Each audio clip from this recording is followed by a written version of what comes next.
Hello, everyone. Thanks for tuning in. Once again, you're listening to World Combat Sports. Post fight recap. You know what it is, man. We had a huge fight card, man. I was looking at all the media segues across the landscape, man, that was talking, that was reporting on the boxing and the mixed martial arts that took place. Primarily, the top ranked card that was on. And also you had, a PBC affair with Yadinas Ugas. He stepped in there against Abel Ramos. And from my understanding, he was able to earn a victory in that. But what I'm here for, and please, all protesters, by all means, if you choose to jump in the live chat, then so be it. You might not like what I'm about to tell you, but it's all good. It's media, and that's what it's about. I have to first start off with, what I wasn't able to get to yesterday before I get into the Jared Anderson and everything else. Deion Washington in the building. What's good? Bomac and TC whole camp looking crazy. I'm about to get on that, bro. I'm about to get on it, that Deion. I'm about to get on it, big dog. You know what I'm saying? We waiting on Team Haney and Gerrell Russel to finalize if this deal is going to go through. The good part about the link up is that, from my understanding, I haven't been able to look at it yet, but from my understanding is Bill Haney accepted. It's pretty much a go. It's a green light, and hopefully they're able to make this thing happen with Gerrell Russel and Devin Haney, man. To link it up at 35. You know what I'm saying? That's going to be a very exciting match stylistically. And I look forward to them two warriors getting in there and making it happen. I will keep you posted, man. I'm kind of waiting to get a return call, a response on trying to set up an interview or what have you. But I do look forward to trying to get some more information on this. So y'all stay tuned, man. Gerrell Russel, he's the active current WBC featherweight title holder for quite some time now, longest in the game. And then you have the WBC lightweight world champion Devin Haney, who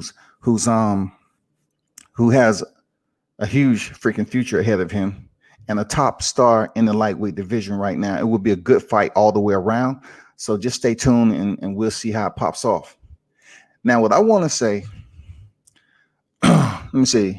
Bill Haney's trying to play Eddie Hearn's game. I was on Fanon Live with Bill and Gerrell Russell, older brother. Okay. So I guess you're talking about Batman, they call him. So if he was on Fanon's show, that's good. It's good. He's making his rounds, and Bill chatted up with him about it. Matter of fact, I might try to pull that up a little later. But I want to first jump on Jared Anderson. Jared Anderson is this highly touted heavyweight prospect on the rise, right? And he stepped in there with the fighter in Rodney Hernandez, which was 13-9. 13-9, y'all. 4 knockouts. Okay. He had been stopped 2 other times. He had been stopped by Martin Bakoli and Efe Ajagba. If Ajagba rings a bell, yeah, that's the same one. Efe Ajagba. When Ajagba was, 2-0, he stopped Rodney Hernandez in 5 rounds out of 6. But last night, Jared Anderson stepped in there in an 8-rounder, and he was able to stop him in 4 rounds, y'all. All right. This is Jared Anderson, who was 5-0, who was 5-0, 5 knockouts. Now he's 6-0, 6 knockouts. All right. So from my understanding, a lot of people from what he's ranked right now in the US is 11, but globally he's ranked 47. So look at all his fights. His first 3 fights, he had first round stoppages. Then his 4th fight, 3rd round stoppage. And then another first round stoppage, Hector Perez, 7-2. And then last night, 13-9 and 2, Rodney Hernandez. What I want to get across is that he increased his level of competition as far as, the experience wise. You know what I'm saying? Rodney Hernandez was experienced, more experienced than anybody he has fought. Now, let's let it be known what I was talking about yesterday. And it's not to keep bringing up, those sentiments, but I want you all to understand where I'm going with this, because a lot of people have hype behind Jared Anderson, and I don't see what the hype is about. Seriously, look, I see a lot of boxers box in the lighter divisions, and they can switch stances, like, boxers who choose to do, switch stances from orthodox to southpaw. I get that. I understand that. But the hype behind this guy is if he's the next best. He doesn't give me that it factor, like when we wanted to see Tyson come into the ring, when we was waiting on Tyson to come up there and, put hands on somebody's chin. I'm just not getting it from Jared Anderson. Now, you know what he was reminding me of? A lot of people, some people was upset about it. He does remind me of Gerrell Miller. And if I was him, man, I would drop that name, because you're talking about two big guys. Jared Anderson came in close to 250. Close to 250. Now, listen, y'all. Listen to somebody who's much older now, but, during those years, especially when I was 20, I wasn't sitting at around 250. But check this out now. He's 20, right? Let me go back to how old Jared Anderson is. All right, because I want to make sure I get this correct before people start whining. Okay, he's 20 years old. He has a birthday coming up. He'll be 21 years old this year. So therefore, I look at it like this. If he's breaching 250, he's on the cusp. He's on the front doorstep of 250 at 20 years old. What do you think he's going to be at 25? What do you think this guy is going to be at 25 years old? Give him 2-3 more years. You know where I'm going with this? This guy is sitting at 250 right now, and he's 20 years old. The older you get, it's according to how disciplined you are, you're going to continue to have a more difficult time cutting weight. Now, you're saying to yourself, he's in the heavyweight division. I know this. But even in the heavyweight division, you have to maintain a weight that's suitable for how you choose to move around in the ring. Now, it takes me back to the Bronze Bomber. Deontay Wilder was always known to compete at a lighter weight, but carry over a tremendous amount of power, y'all. A tremendous amount of power. I don't get that from Gerrell Miller. I don't get it. And I'm not going to get it. I'm not getting it. I don't get that. Well, he's only 20 years old. Only. It's been some heavy hitters coming in the sport of boxing who was only, and they have that power. I understand with some people, they look at it like, man, he got to get into his grown man strength, this, that, and the other. And I'm looking at some boxers that's out there that'll run circles around this guy. That's why I really sit here and assess fighters, especially in the heavy division where people be hyping them up, right? So they would sit up here and say, let me put Deontay Wilder, because Mike Tyson, he did put combinations together, and he was a better boxer on the inside. And Mike Tyson, when he chose to, he had a pretty stiff jab too. You know what I'm saying?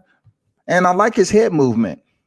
Mike Tyson lateral movement, man. He get you, bobbing and trying to catch up with his head movement. Before you know it, he done snatched you to the body and damn touched your chin, and you got damn laid out, stretched. But with Deontay Wilder and Jared Anderson, right? You take the height of Jared Anderson, who, in my opinion, isn't that fast. He doesn't have that much speed. Let's be honest. He's 6'4". So let's not fool ourselves in thinking that this man is going to be, at the end of the day, the height of the Tyson Fury, Deontay Wilders, the 6'9s and 6'7s. He's 6'4". Okay, you probably say to yourself, well, Tyson wasn't that tall. Okay, cool. You're right. But this is what I've seen. This is what I've seen. I want to put, let me put my first up there. All right. Let me put this first picture up here. So this is the picture that I believe happened maybe in the first or second round. If you're looking and you understand Gerrell Miller, right? He's a switch stance fighter. Sometimes he was in freaking southpaw. Sometimes he was in orthodox. Right here, you know, appreciate the photographer, man. Mikey, man, salute to you. Mad respect, man. Getting the MS. We call them MS right there, money shots. So he lands flush with a left hand on the chin of Rodney Hernandez. And, you know, this guy is heavy leg type of boxer. You can tell, you know, flat-footed wise, and he has a pretty good chin strap on him. You know what I'm saying? I mean, he has a pretty good chin regardless. He ended the fight on his feet. He was knocked down, and then he got up, and then he was all weary looking like he had a hangover. He was in a bad place. They stopped the fight, rightfully so. But Anderson, in this particular photo right here, lands a flush left hand. And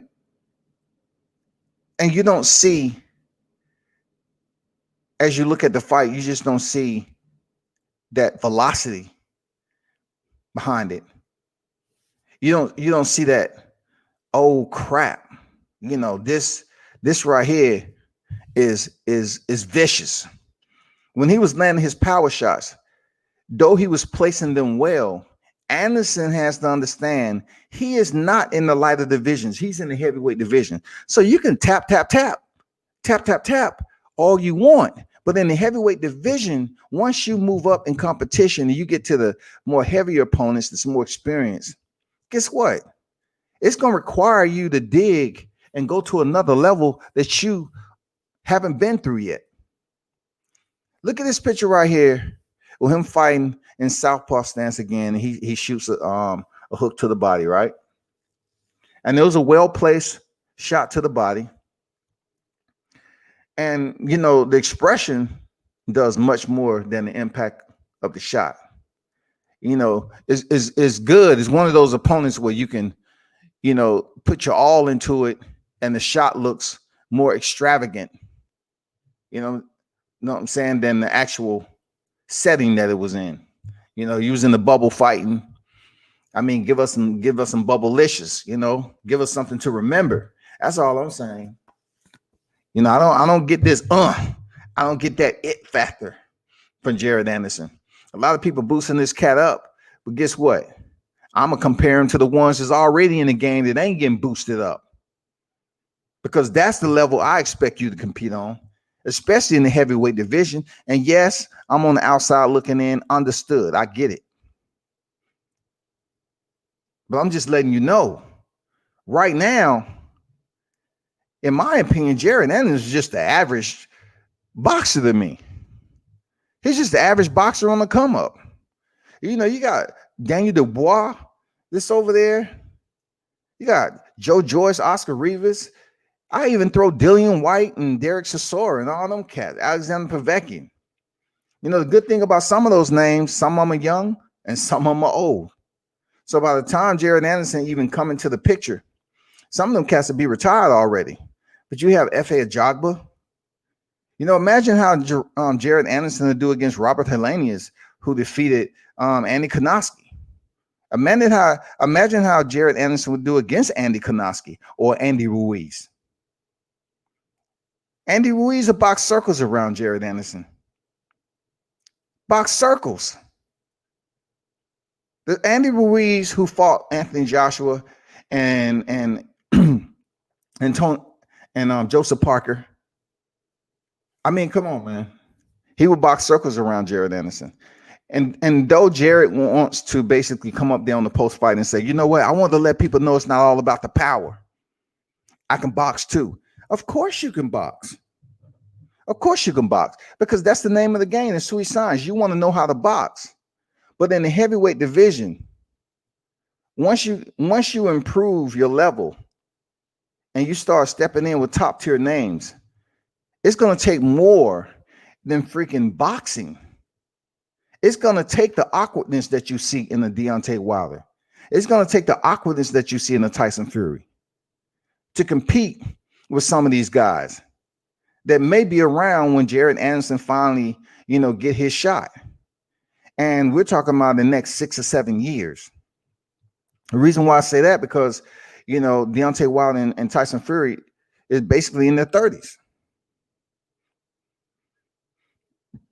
Anthony Joshua is not far behind, but I'm just saying it's a lot. You even have Charles Martin that's out there. But when I look at Jared Anderson, he kind of reminds me, man, of a Riddick Bowe, in my opinion.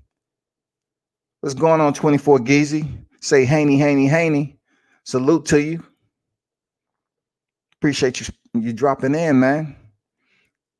I just get that Riddick Bowe type of feeling from this cat. Like, he's at 247 for this fight, and he's 20 years old.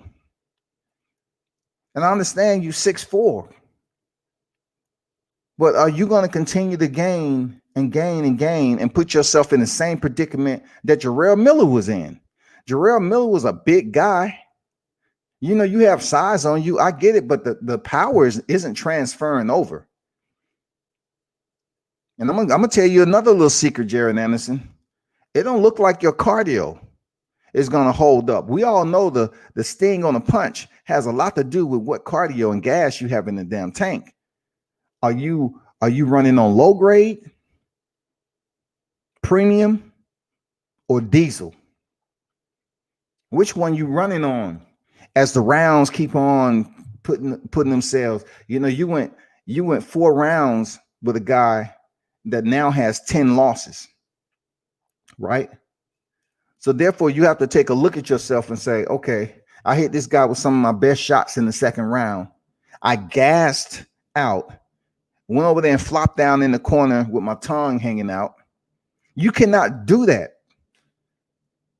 My guy, you cannot do that, Jared Anderson. You have to go over there with a poker face, bro. You think just because you're in the bubble, no one's looking at you? Yeah, the camera is showing you, bro. When you step and sit your ass down, people are going to look at that who's stepping in the ring with you. They're going to look at that footage and they're going to say, look what work he put in the second round. He basically dumped this entire cachet into trying to stop this guy. It didn't work. And then he returns to the ring and sit down. And his tongue is hanging out of his mouth. And it's only the second round out of an 8-round fight. Yes, a learning experience for you, but I'm just saying, like, you need to work on your cardio. You in the 8-round division. I'm gonna tell you, no one ever questions Deontay Wilder's cardio. No one questions Tyson Fury, even though he has this amazing way of getting through the rounds and pacing fighters to his speed limit. That's what he's able to do. He can set the tone with certain fighters. And then others, if he chooses to, he'll just tie you up. But still, he's doing the same thing either way. Whether he ties you up or, he allows you to work at his pace, it's the same thing. Same with Deontay Wilder. Usually the fights doesn't last that long for it to even be a pace. But when it comes to Gerrell Miller, you really need to sit down with your team and work on some cardio, bro, because you coming in at 247 at 20 years old already, the highest of your career. That's unacceptable, in my opinion, if your power isn't transferring over. Are you going to be able to represent yourself in a more mobile manner at a lighter weight? Yes. I like how he switches. I like how he switch stances and he can fire off from the southpaw to orthodox. I like that shit. But the heavier you get with no power, what is the point of switch hitting all the time? Just so you can land the shot that was soft on the right, you can land it on the left. But if you lose a little bit of weight and maintain some discipline, you will have that cardio to pretty much do what you're trying to do, box circles around your opposition. if you choose to be that guy in the heavyweight division. If you choose to be that motherfucking guy in the heavyweight division, you need to stop gaining weight because you don't have this tremendous amount of power that you're putting out, that people hyping you up to be. I'm calling it for what it is, bro. Because you don't have any power, but yet you're saying I'm digging to the body. I'm looking good. I'm operating in the sweet science. It's boxing. Listen, it is boxing, Jared Anderson. It is. But check this out. You're in the heavyweight division, bro. It's a lot of boxers at one point in time have a plan to box.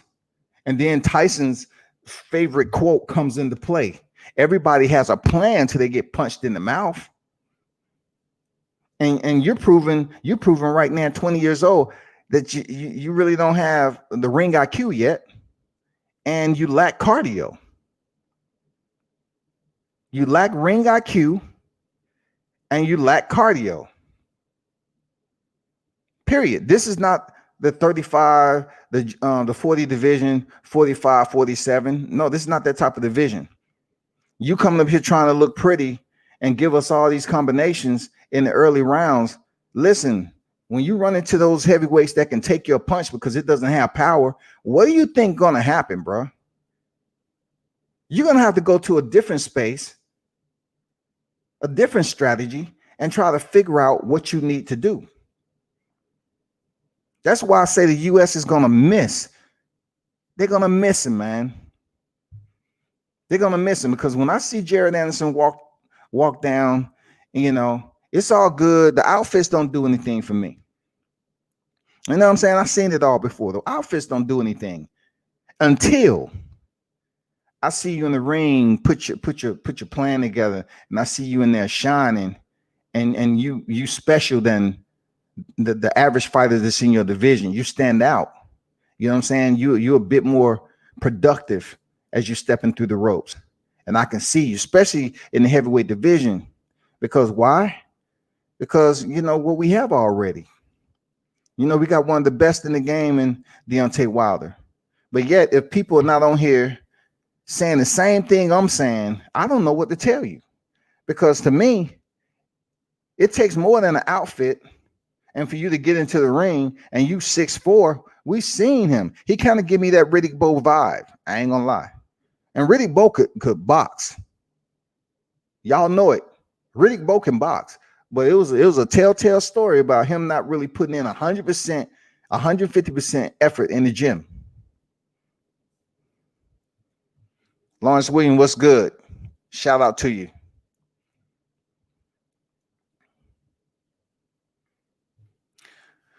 William say FA had a tougher time with Hernandez than Anderson did. As much as I don't want to touch on Hefe Ajagba, I put him in the same boat. Even in his last fight when he was dropped, if y'all heard my live on Ajagba, I said this dude is robotic. He needs a lot more work. I know they was moving him pretty slow, but even in the pace that he was moving, he was running into trouble because he was a powerful guy per se, but he was robotic. You know, his skills are rudimentary when it comes to what we was expecting from the hype. I put F.A. Ajagba in the same boat as Jared Anderson, except Jared Anderson is a better boxer than Hefe. But I look at it like this: power-wise, Ajagba presents more power, in my opinion. He presents more power. But boxing-wise, I give it to Jared Anderson. But overall, when you compete, when we're talking about these heavyweights competing with some of the big names, they got work to do, especially Jared Anderson. And he needs to drop Big Baby, because if he comes in any heavier his next fight and he's continuing to increase his weight each fight and he doesn't have any power, all it's going to do is deplete his gas tank and put him in a predicament like he was yesterday when he was up against the ropes against a guy who only had 4 knockouts. The guy only had 4 knockouts. So why are you up against the ropes against a guy with 4 knockouts there's really no threat to you when you're in the center of the square. You know why? Because you don't have any cardio. That was the longest he had been outside of 3, right? But yeah, he was up against the ropes and doing all that. No, you cannot do that. You cannot come in at that weight with a guy like Hernandez that has 9 losses and chill. We're expecting you to clean house just like all the other heavyweights that was coming up and trying to build a record like yourself. We expect you to go in there and dominate. That's what happened when they call them soft touches. You're supposed to go in there and dominate. A good point there, Williams. Yeah. Williams, we was chatting over IG, right? And he said he didn't like Anderson coming in at that weight. And me, I looked at it like I had to see him fight. But, you know, he made a solid point as far as Anderson coming in at that particular weight, because why? It's a projection. You know, if you're looking at a fighter and their performances, and the dude is 20, I keep emphasizing this. The dude is 20. So if he's coming in his heavier weight, you know, I kind of replied that, you know, he's having quick turnarounds. It might be whatever. But Williams kind of had his thought process on his observation of, you know, Anderson coming in at 47. 47 is, y'all don't understand. 47 is a lot of weight to be 20 years old. That's a lot of freaking weight, because the older you get, the more weight you're going to pick up. So his concerns of Anderson's weight is equal to my concerns of Anderson's weight. His view is it's going to hinder him. It's going to slow him down. It's going to be some type of process that Anderson runs into that is not going to benefit him as he continues to step up his record. He's 6-0, but come on, man. Rodney Anderson was the one who basically was supposed to be his most experienced fighter. And, you know, he was able to stop him in the 4th round. And you might say that's not much, but yes, to me, it is for the level of competition Rodney Anderson was. It was, because the way I looked at it, not the fact that Anderson just didn't get him out of there in the 2nd round when he just unleashed everything, is how he gassed out. And at one point in time in the 3rd round, I believe his hands was down by his waist. He was obviously tired. So for the boxing heads out there, you totally understand what happens when a fighter fatigues, especially in the heavyweight division. They're not as mobile as the lighter fighters. Their feet are cement blocks. For him to be 20 years old, he's supposed to go back in there into the heat of the battle in the 3rd round and start digging. Start going back to work. Letting us know why he's special, why he stand out than these other heavyweights that's around, you know, his experience level in the game. He's supposed to let us know why he's that shining diamond. You know what I'm saying? He didn't show us that yesterday. We can't keep just boosting these fighters up because they have boxing skills, but they're not doing other things that's going to make them great. Discipline makes a fighter great. In the heavyweight division, you have to have discipline, or else you're going to find a way to cut corners and get caught. And I agree what Williams said about weight, because I seen it. I seen how him coming in at this weight, and he barely has a gas tank, man. When he really starts to sit down on his punches and let his hands go, I don't care if it's in the southpaw position or the orthodox. It's still a process where you have to exert energy. Don't come back in here in the 250s next fight.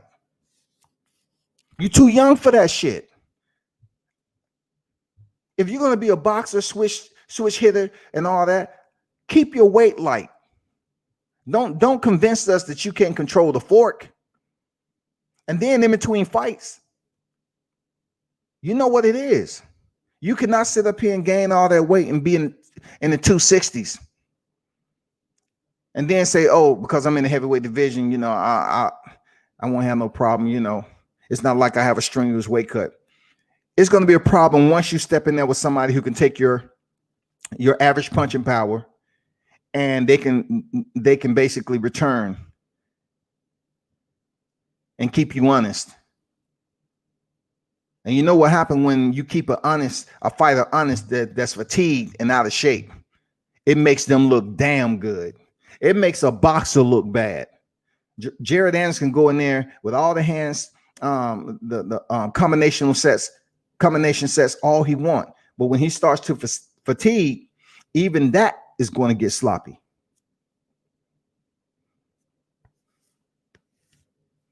Like I told y'all, what are y'all gonna miss? Y'all gonna miss the Deontay Wilders once they're gone. Seriously, you're gonna miss him. I even throw Anthony Joshua in there. Anthony Joshua, I said, he was robotic, and to me, he's still a bit robotic. He throw the 1-2, you feint, he step back. 1-2, you feint, and throw your 1-2, he step back. Then they say, okay, switch it up on Andy Ruiz. Stay on the outside. Boxing. And Andy Ruiz came in there with freaking gooey Snickers shoes on. He up there hiding Snickers in his freaking boxing shoes. Of course he couldn't move. But anyway, that's my take on Jared Anderson, man.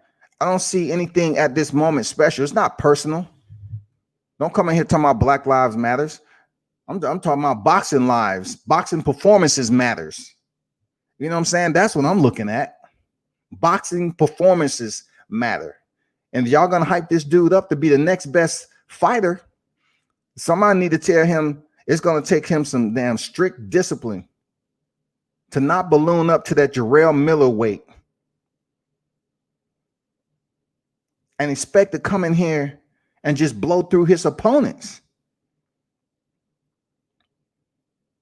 It's not gonna happen, Anderson. You're freaking 20 years old, my man. You're not possessing that sting. And I don't want to hear people talking about, well, he's grown man. It's a difference between getting grown man strength with size. It's a difference, y'all. When you get a guy at 247, which is his heaviest at this stage in his career, you have to factor in how much more weight is this guy willing to put on between fights. Is he going to go from 247 back down to 240? He's going to hit the high 30s. What are we looking at with this guy? Or are we going to see him do the Gerrell Miller, where Gerrell Miller keep on ballooning, but yet his power isn't transferable. He isn't a power puncher. So with that said, you have to box your opposition.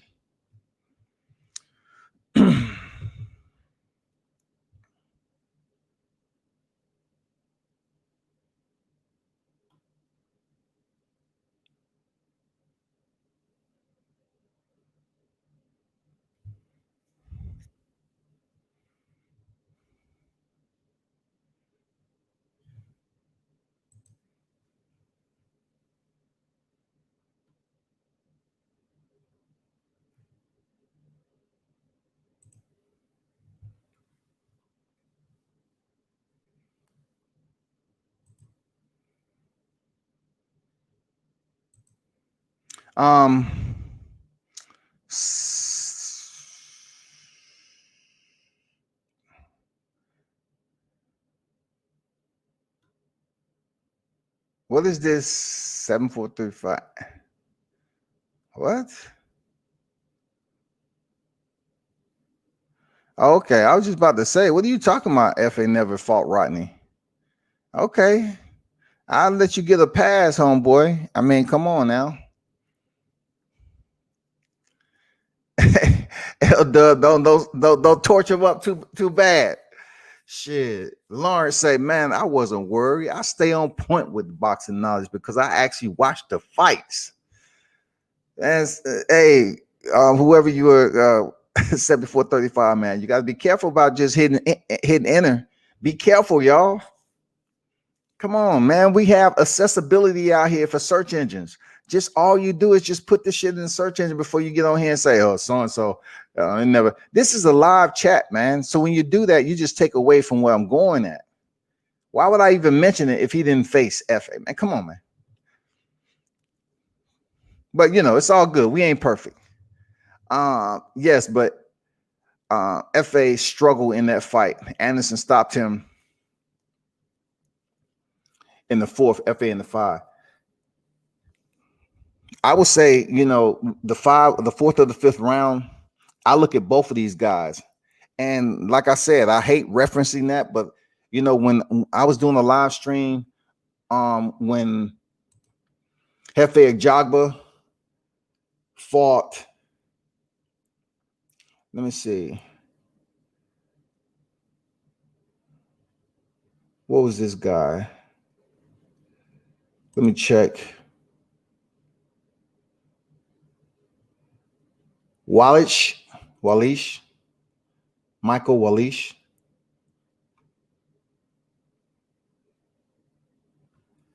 I believe his name was. I mean, I'm looking at F.A. Jagba's record, and I like his record per se because, you know, when he came on the scene, he's fighting winning records. You know what I'm saying? He's fighting winning records, and already he has three O's on his record. He has 3 undefeated ledgers on his record already. And he has some pretty decent experience when it comes to, you know, I would say his 6th fight, he fought Curtis Harper, you know, 13-5. And we all know what happened at that fight, right? But it goes down as a DQ, right? So you're talking about, you know, I'm not going to get off track with him, but he's doing what he's supposed to do. And I gave him the same amount of criticism, is that he needs to work on his head movement and he needs to work on boxing, something that Anderson has is pretty decent. Jared Anderson has boxing skills. His boxing skills, in my opinion, is much more thorough than Ajagba. But looking at Ajagba's record, of course he has more experience, but looking at Ajagba's record, man, with the names that he has on there, you know, even facing Konjanu, his last fight, he was able to get the TKO from what I'm looking at in the 9th round. So that was good work for Ajagba to go into the 9th round and everything. That's something Jared Anderson has a long road to. You know what I'm saying? Jared Anderson has a long road to get to that point where he's able to pace himself. Ajagba is 6'6" with an 85-inch reach. Jared Anderson, he's 6'4" with a 78.5 inch reach. He's just going to have to work on it. You know, they have him at a KO percentage of 100%, but we all know what that means. You know what I'm saying? We all know what that means. It takes much more than a knockout ratio, unless you truly got that power. FA is a tougher puncher, though, but his stamina needs a lot of work. Ajagba has pretty decent stamina when he's able to pace himself with his opposition. He has pretty decent stamina. I would say Ajagba has better stamina than freaking Jared Anderson. Real talk. He has better stamina. And he, in my opinion, if he fought Anderson right now, Ajagba, he'll be able to withstand that punching combinations, you know, that volume of punches that Anderson is able to put together and make it into a pretty interesting fight. And I'm curious to see how Anderson would handle the power of Ajagba. Shout out to Coco the Don in the building. Salute, man. Bo had a refrigerator in his room, no cap. Anderson came in too heavy. Anderson needs to cut 25 pounds or more to have more speed and conditioning. That's up to him and his camp. He's 20 years old, and he just gives me that Riddick Bowe feeling. I'm not going to lie. Riddick Bowe could box too. But, you know, when you're in the heavyweight division and you keep on packing on pounds, it's going to affect how you move as the fight go along.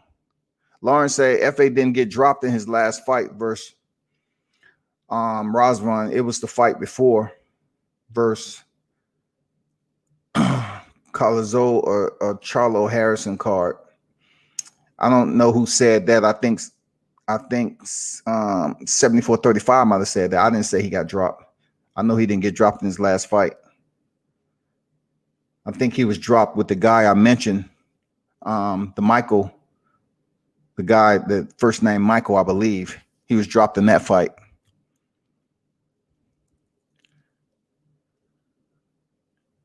Oh, okay. I got you. Coco said, I predicted third round KO. I missed by 1 round.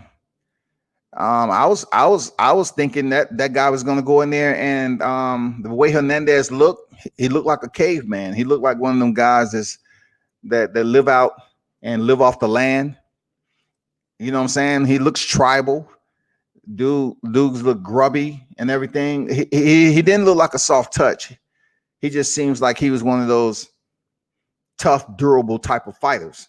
But unfortunately, he don't have any punching power.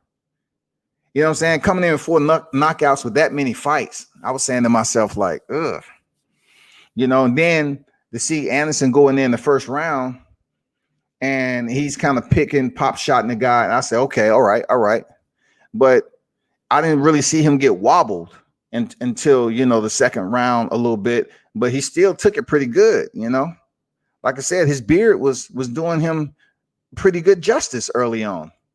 But Jared Anderson emptied his gas tank trying to get the guy out of there. And if you're going to really turn on the gas, you have to know how to pace yourself. You have to know your body. And his team need to work on that for real. I want to see that man succeed. His team need to work on that. Joey DeWeco would have been a better opponent. Okay. 35. I cannot totally disagree with you on that. All right. But here's my partiality in that.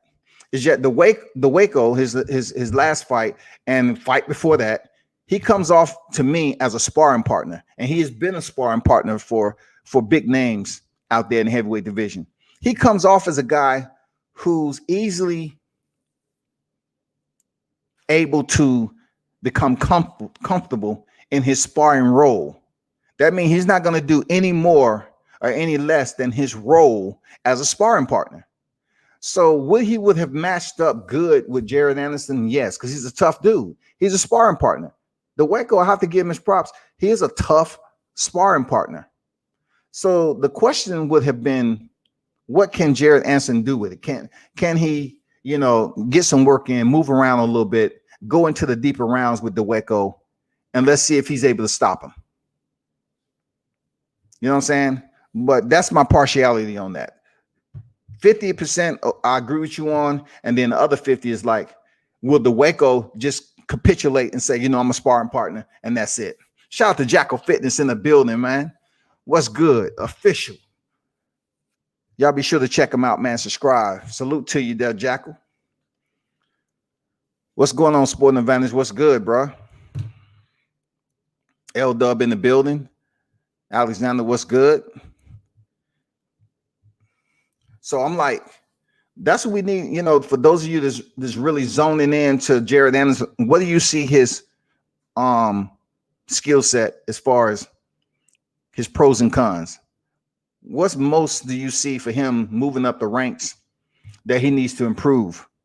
Because we have to factor in that he is only 20 years old and he's on the doorstep of 250 pounds. That's all I'm saying with this guy. Like, we have to take that in consideration, man. I'm gonna go back to his last fight.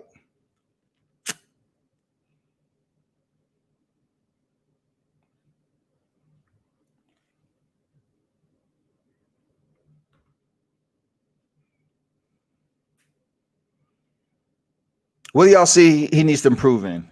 Because I'm about to move on from Jared Anderson and get on my boy Jamel Herring.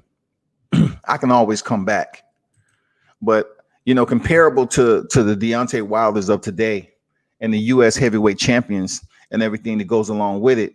When you wrap that up real nice and put a bow on it, it kind of make you appreciate Deontay Wilder's fighting style, for him to go in there and put his all into it. And you already know the demolition team is already on deck. Real talk, the demolition team is already on deck.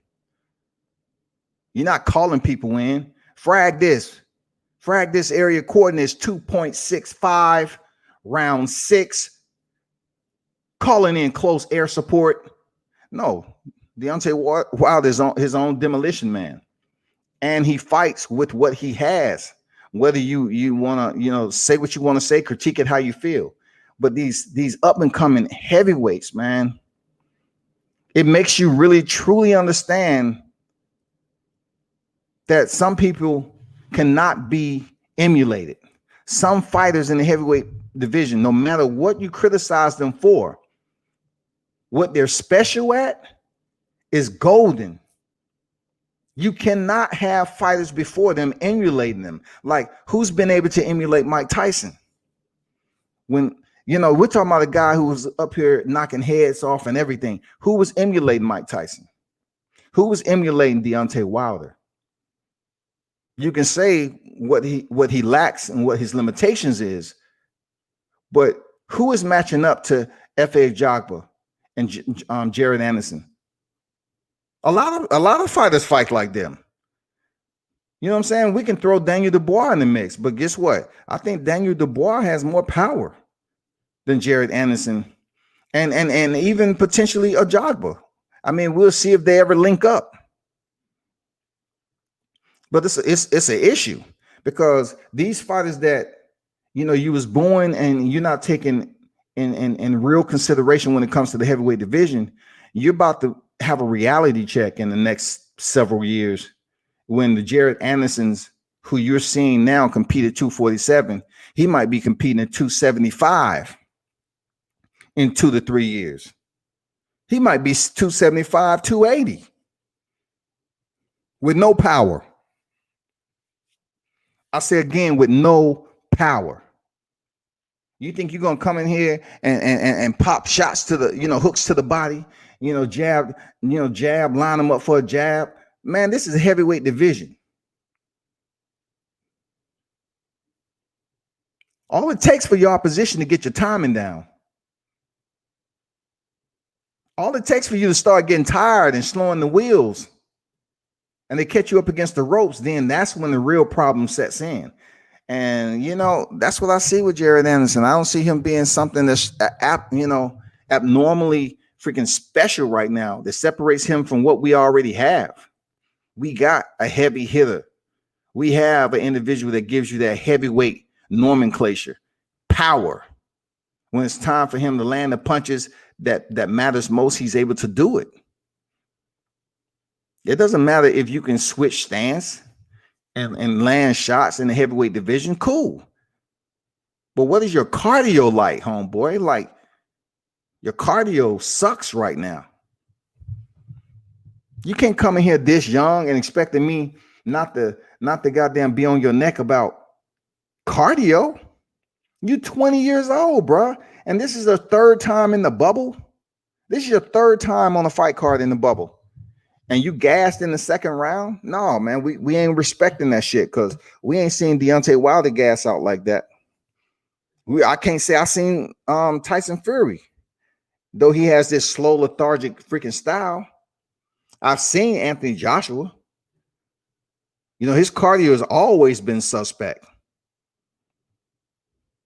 But you know what I'm getting at.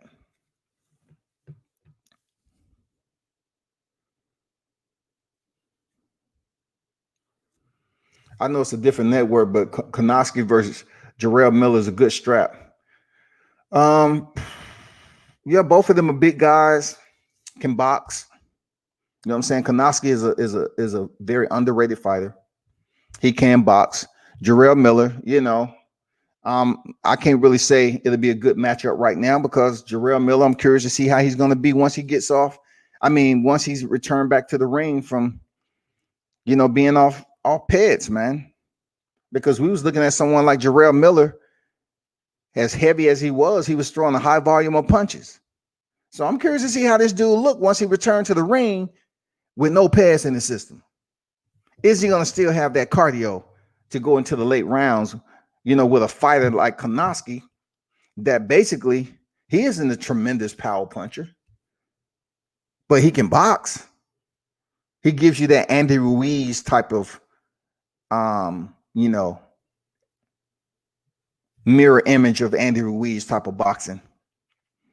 Anderson needs to work on condition and ring IQ to pick his shots correctly and need to manage his defense better. Yeah, I agree. Salute Ace Boogie. Ace Boogie, how you feel, man? I mean, I agree with that. His ring IQ, like I put in there, his ring IQ sucks. He has to know when to press the gas. I understand what he was trying to do. He was trying to look pretty. He was trying to go in there with an opponent and, land some heavy body shots. Okay, we get all that.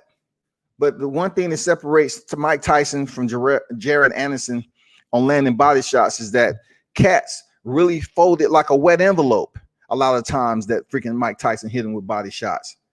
It really made the person that was watching the fight say, God damn, did he just hit him? Did he just land a hook and then come up with that uppercut? Like, God damn, that shit came out of nowhere. Like, if you take Mike Tyson and his height and the guys that he was fighting that was much heavier than him, and he was laying them down, stretching them out, do you see Jared Anderson doing that? I don't.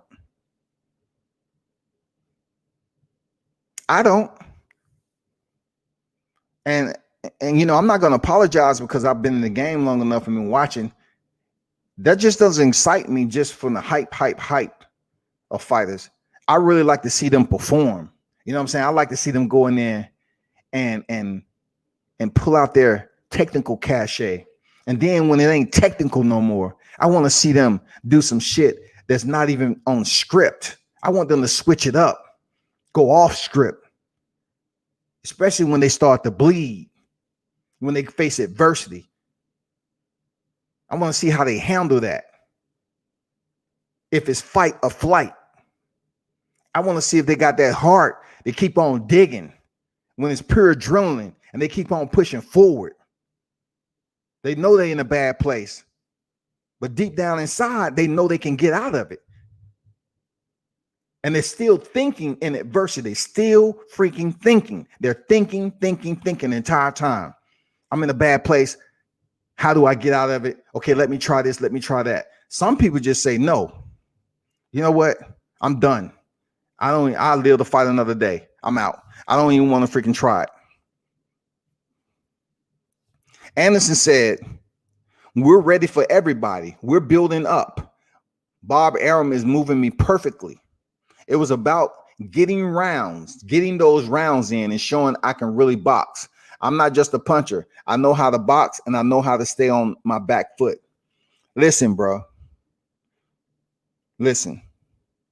The one thing boxing fans don't like the most is when you go in there in the second round and obviously try to knock a motherfucker out. And then you get on the mic. Bob Arum is moving me perfectly. And I just wanted to, get those rounds in. No, you weren't trying to going into the second round. You're not trying to get rounds in when you're unleashing your entire arsenal. You're not putting rounds in, bro. You tried to get him up out of there in a second. It didn't work, and you was exhausted. I listened to all that shit. You're talking about getting rounds in. You wasn't getting rounds in, man, because you went 4 rounds. It was from your own undoing. You didn't have the ring IQ and be smart enough to gauge your distance, use and work behind your jab, use your boxing skills, and technically break down Hernandez. Even though he was able to get the drop, able to drop Hernandez and get the stoppage, I understand, but it's how you made it look with a guy who was what, 13-8? That's what I'm saying.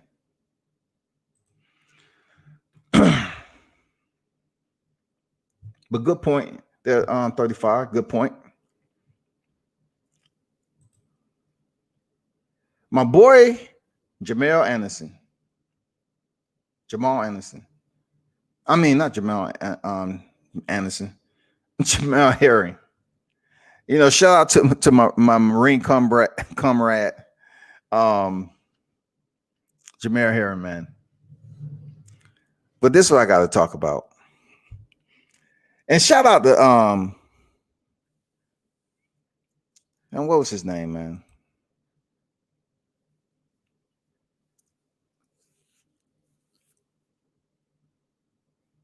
Steven So Cold Nelson. I wanted to get his whole alias correct. 17-0, 14 knockouts.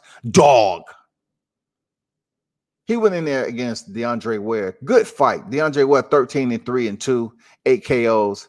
Listen, shout out to Steven So Cold Nelson. I was calling him Stone Cold. So Cold Nelson. Dog. Good fight. I got to give him his props. Good fight. This is where it gets interesting in this live.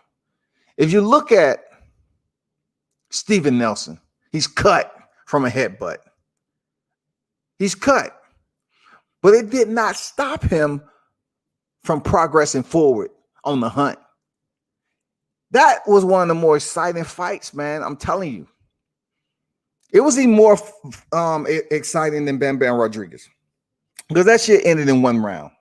And I'm not sure if his opponent was fit to be in there with the caliber opponent as Bam Bam. But we're talking about Steven Nelson received a cut over his eye, right? Then I look at the fact that Herring was in there in a fight that we was puzzled about. We was bewildered, like, what the fuck is going on? And I'm looking at the whole process like, okay, I got a little history of understanding and seeing certain referees in the ring. You know what I'm saying?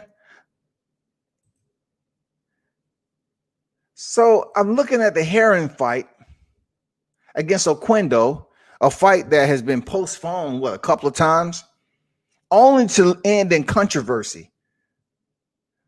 So Herring being a devil dog, U.S. Marine, and I'm not going to sit up here and compare his military service to his performance in the ring, and that'll be disrespectful. Absolutely, that'll be disrespectful. For me being a Marine myself, I can't do that. That's disrespectful. I'm just going to talk about him as a fighter and whatever he didn't experience in this fight with Oquendo. The fight was rough, Puerto Rican fighter. Some of these fighters like that come over here and they make it rough. They have their own game plan. Oquendo was dropped in the second round, and from then on, he abandoned any type of respect, and he made it a dirty, grimy, Sean Porter Salido-esque type of matchup. Okay, Herring was ahead on the scorecard, no doubt about it. But my point is, when it comes to competing, this is real talk, not to compare what I do to any other fighter, but this is my thought process on the level of your competition. You have to go to places that are lonely and silent, and the only voice that you really are conversing with is yourself, because that is the point of failure for which you have to get past. You have to get past failure. In the Marine Corps, we have a saying: pain is weakness leaving the body. Pain is weakness leaving the body. You must never quit or give up. We offer you the opportunity, the challenge, become a United States Marine. That's some of the, mottos that we have, man. You know what I'm saying?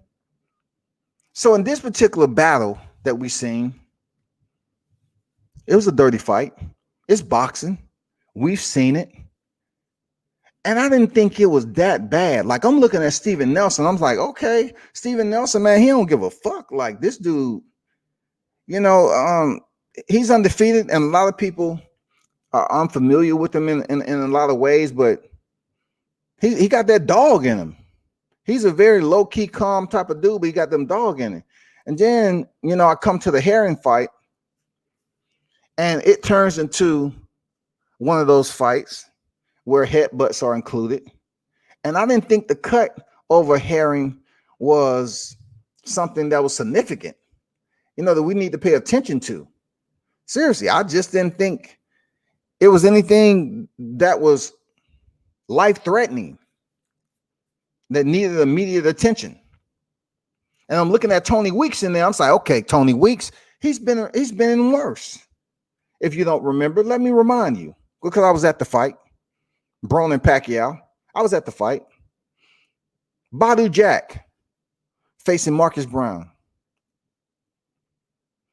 This right here, you all, I had the opportunity of being up close and personal. When I look at Badu Jack and that cut that was displayed on the center of his forehead, on the front side of his cranium, that is a freaking horrendous cut right there. That is a motherfucking time in your life where you say, I'm in it or I'm out. You can feel the cut. Something's different. You can feel how deep that cut is. It's no freaking question of what we're looking at Badu Jack and Tony Weeks in the background. Tony Weeks was in one of the most bloodiest motherfucking fights that went the distance, y'all. Hear me out. This fight went the distance with this cut. And people was splattered. They was bathing in the blood of Badu Jack. Badu's Jack DNA is still in the arena. Badu Jack displayed heart, fortitude. This dude was tasting his own freaking blood. His corner was telling him, look, he was going to his corner back and forth, and they are trying to work on this shit, and they're looking at the man's skull. You know what I'm saying? Like, dude, this cut was bad. One of the worst cuts you'll ever see for a fighter that's continued to box. And once again, the referee in the background, Tony Weeks. Tony Weeks was covered in Badu's Jack DNA.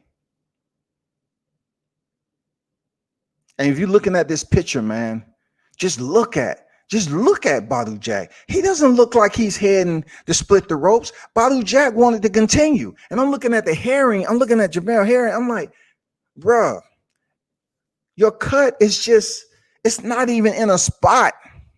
Regardless if you felt that you was receiving headbutts. Was the fight stopped by Tony Weeks? A referee who's been in there with worse?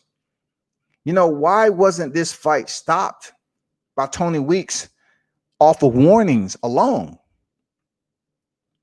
And I'm asking myself, like, what are you doing, Herring? Man, you can fight through this. Come on, bro. Like, it doesn't even seem that bad. Yeah, you shedding some blood, but you don't want to deal with him. And then I kind of start reflecting on the Sean Porter fights with Adrian Granados. You know what I'm saying? The fight Sean Porter has been known for. His skill set, his Keith Thurman, the grimy headbutting, freaking forearm, Sean Porter, what we know him to be. Errol Spence, Sean Porter. I'm looking at the grimy contact, dirty boxing on the inside. You know what I'm saying? Is it really that bad, Herring? Real talk, bro. Like, is it really that bad? And then you post.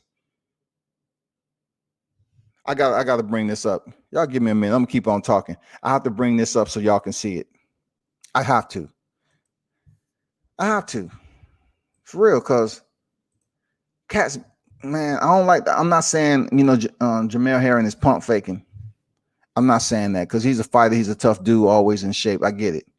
But, dude, I didn't think your injuries and that cut that was over your eye warranted the fight to be stopped. And I couldn't understand who was stopping the fight and, what was going on in the fight. You know what I'm saying? And then he want to post that he was ahead on the fight because some people saying that, Oquendo may have been ahead.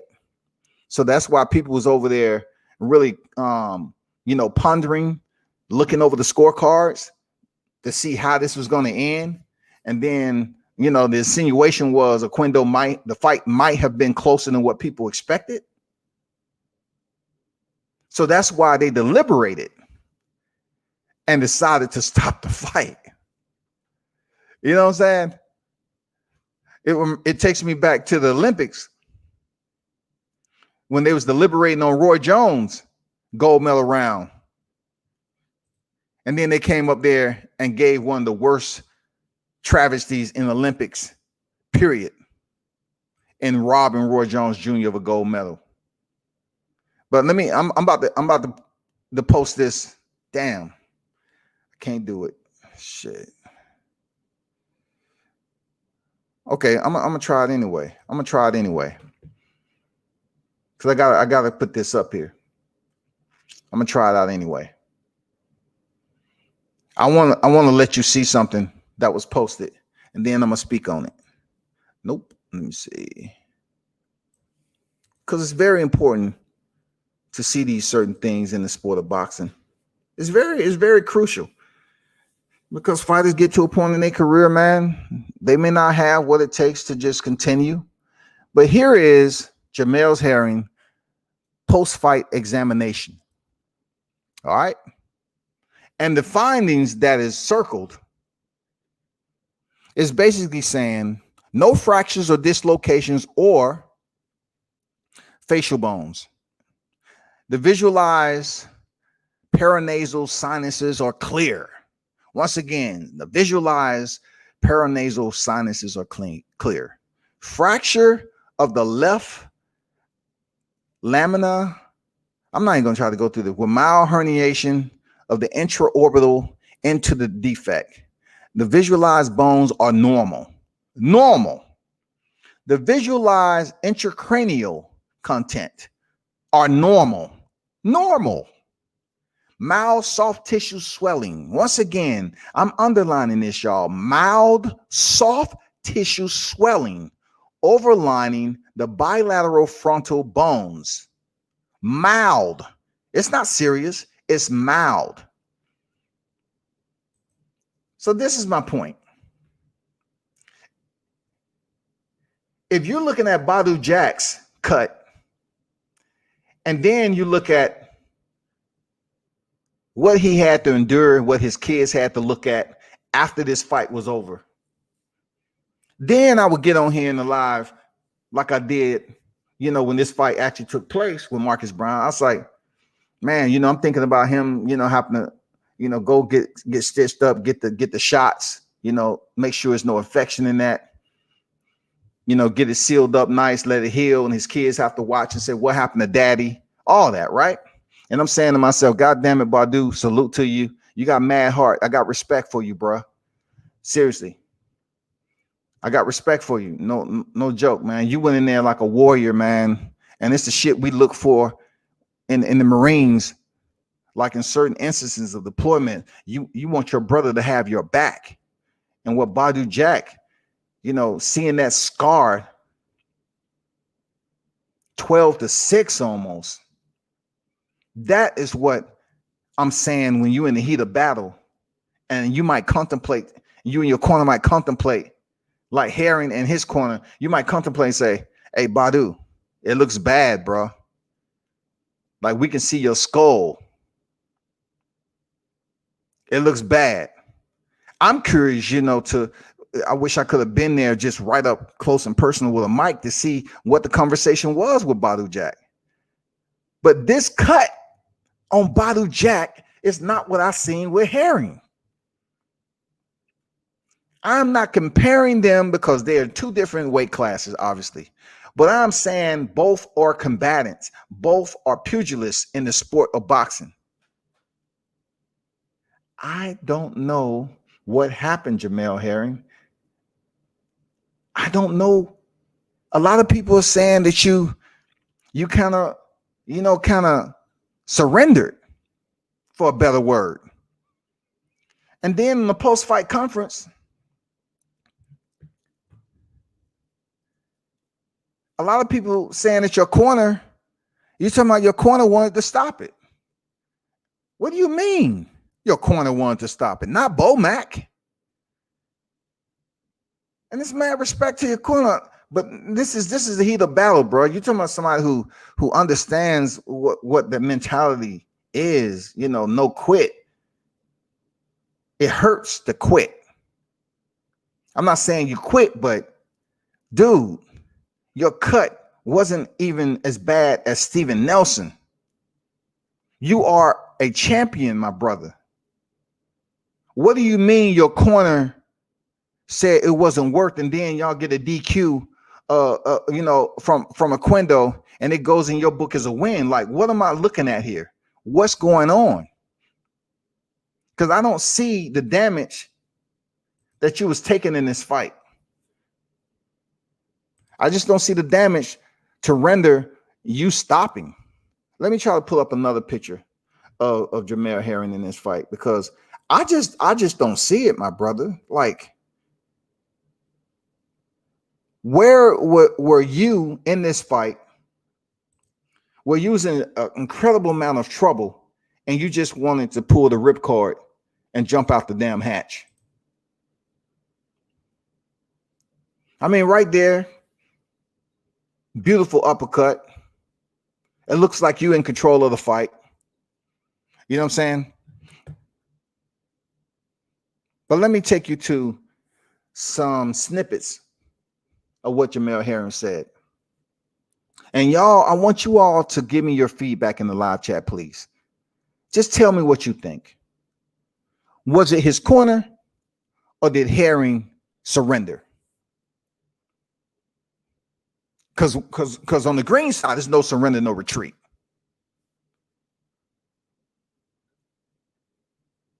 Herring 22-2, 10 KOs, knocked down Oquendo 31-7, 19 KOs in the second round, and then the headbutts began. He opened up a nasty gash above Herring's right eye, a nasty gash. Of course, this is coming from the promotion that he currently fights on, and I didn't think it was nasty, to be honest.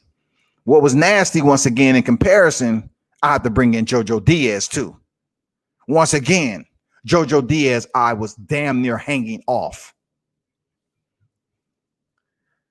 Right eye, and was deducted a point in the 5th round.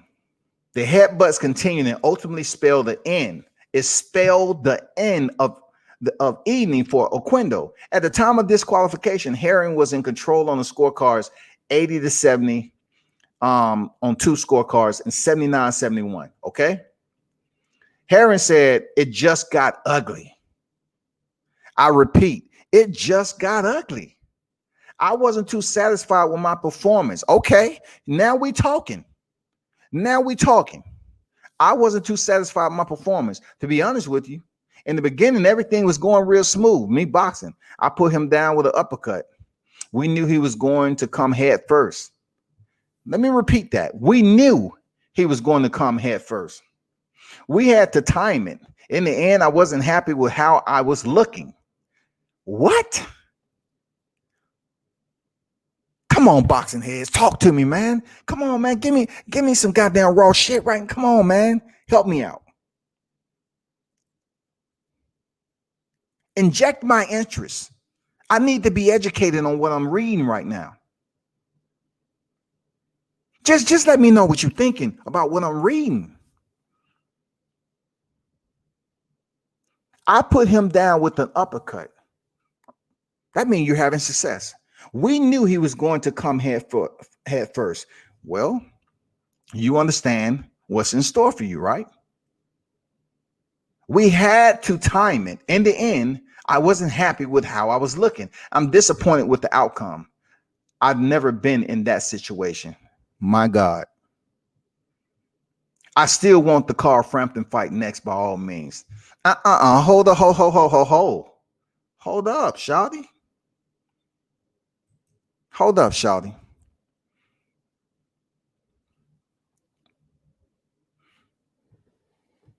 Did you just mention Carl Frampton?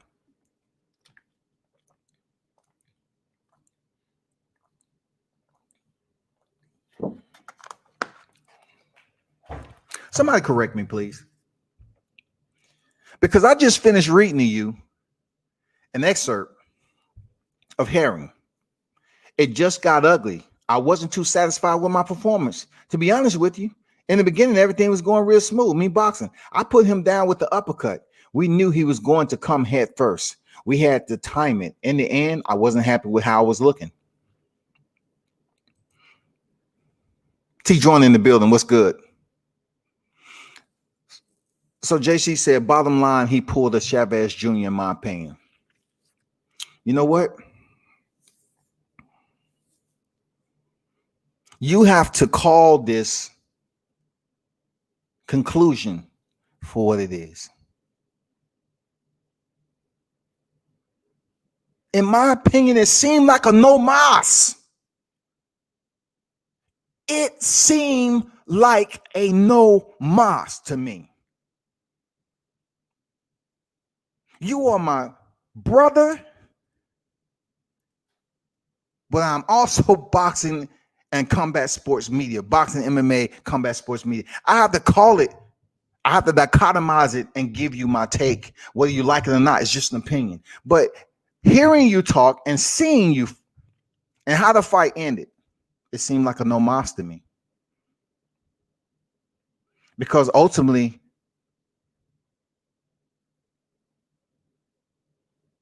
I'm not gathering where you want to say I'm still looking forward to the Carl Frampton fight. So you want us to boost up? You want us to boost up the Carl Frampton fight when Jamel Herring, he's not a big name. He's not this huge name, regardless if he's out there with Team Crawford. He's not a big name. But to hear that my team wanted to stop it, like my team said no more. What are you talking about? Why is your belt not in the hands of Oquendo? Like, that's what we got going on with all the shit that's going on with Terrence Crawford. The top pound for pound, right? With all the shit that's going on with Terrence Crawford. The A student out of that stable yesterday that did very well was Steven Nelson.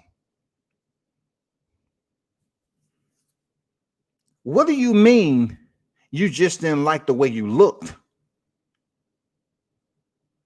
Because isn't that the art of war? You have to go in there and motherfucking let your nuts hang to the motherfucking ground and keep on fighting. You got to go in there and let people know why they should support you.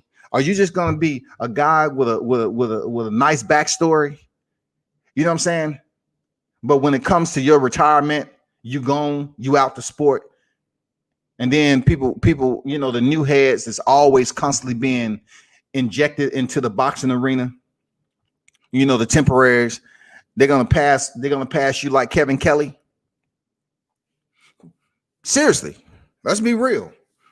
Yeah, I said it. They're gonna pass right by you when you're walking like Kevin Kelly. Because Kevin Kelly, I have mad respect for him, but in person, if you really don't follow the sport of boxing, you will. I've seen it. I've seen people walking past Kevin Kelly, and I'm sitting there telling them, "Hey, man, that's Kevin Kelly right there, dog." And I bullshit you not. If I'm in the same area of Erickson Lubin, he'll vouch for this shit. Lubin didn't even know who he was.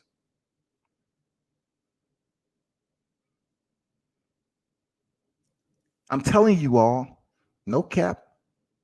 We're in the same proximity. I'm talking to Kevin.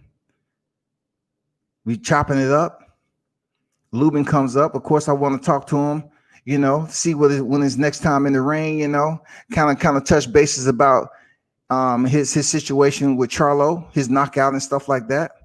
But Kelly walked over to him and said, "Hey, what's going on?" And Lubin didn't know who he was. That's wild. And these are boxers. So Jamel Herring, I'm just asking my brother, like, what do you consider that to be? What do you consider the performance all of a sudden coming down to headbutts and everything else?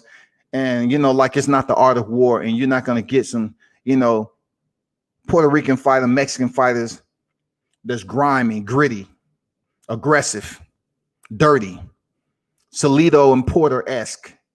They're going to give you the business by all means necessary.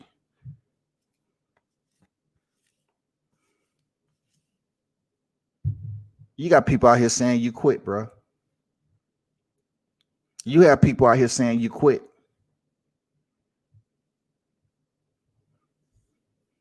I'm just telling you what, the information what I'm getting, what I looked at, and people I'm chatting it up with, people think it was no mas. I'm just disappointed. Because what do you mean your corner? Your corner didn't want you to continue? With just a cut over your head? Did you not look at the Jojo Diaz fight? Don't you and Jojo Diaz have some type of freaking residency in that division? The last time I checked, don't you? And you're gonna talk about your corner? Man, I'm disappointed. I'm disappointed. Don't get on here on social media talking about stop acting like I wasn't ahead on the scorecards. That's not the point, bro. Right now, we're on a whole nother level of critique. Because when you go in there and say your corner, you're trying to say your corner didn't want you to continue. Then what is that exactly? Y'all had to get in the ear of Tony Weeks and kind of ask him to stop the fight because the dude was fighting too dirty?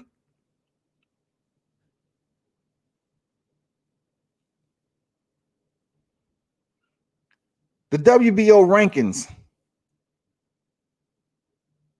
130, y'all. You know what? I got to share screen on this. I got to do y'all justice. I have to do y'all justice. Let me share screen on this right quick. I want to show you something. I want to show you something right quick because Jamel Herring is tripping. You are absolutely tripping, my friend. For real.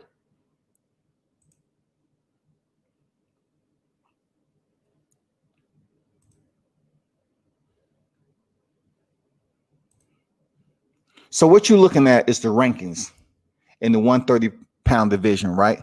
That is the junior lightweight division. Lawrence say Kevin Kelly and Herring look alike when they are kin. Absolutely. That's why I made that comparison, L-Dub. You know what I'm saying? That's why I made that comparison. T. John in the building. Salute.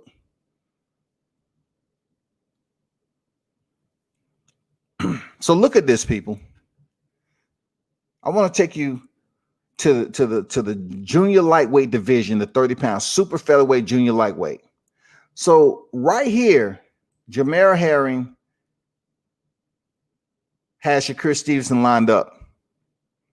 All right. And we also go over here and Shakur Stevenson's lined up, of course, under who he called out, Miguel Berchelt. And Oscar Valdez is probably going to fight before that. But look at here. We have Jojo Diaz, his most notable fight being in there with Gary Russell Jr. But yet, the fight he was in there when he fought for the championship. Do y'all remember that shit? Jojo Diaz is in the exact same division as Jamel Herring. And I'm saying Jojo has more mojo than Jamel Herring. Jojo has more mojo than Jamel Herring. Some people might call mojo, he has a bit more heart. I don't know, but I'm just saying, when I seen Jojo Diaz fight with his eye hanging down the way it was, and he continued to fight because he knew what the reward was, I got respect for him, man. Well, I mean, we don't have to go to Leo Santa Cruz. We already know what that is. I'm talking about Jojo Diaz with that cut.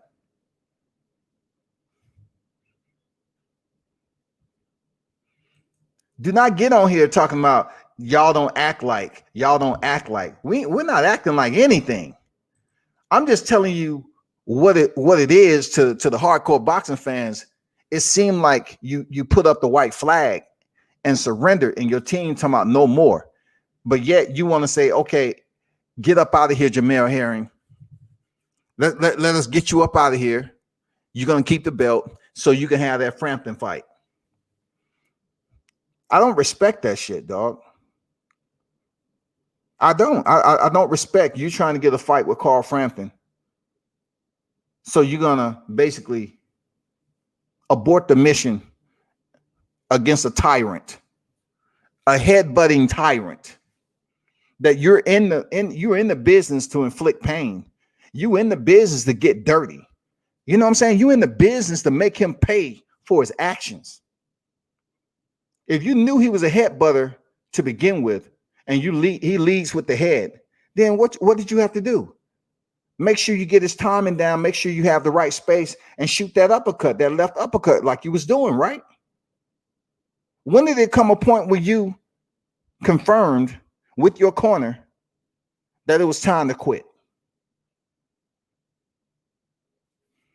Man, I have to call it for what it is, man. A lot of people are going to look at this and they're going to question a lot about why you surrendered. That's all I'm saying there, Heron. A lot of people are going to look at this and ask why you surrendered. When your post-fight examination puts you in good health. Your post-fight examination did not display any serious signs of a fractured orbital. You know what I'm saying? Scratch cornea. You know, something serious enough that might affect your boxing career.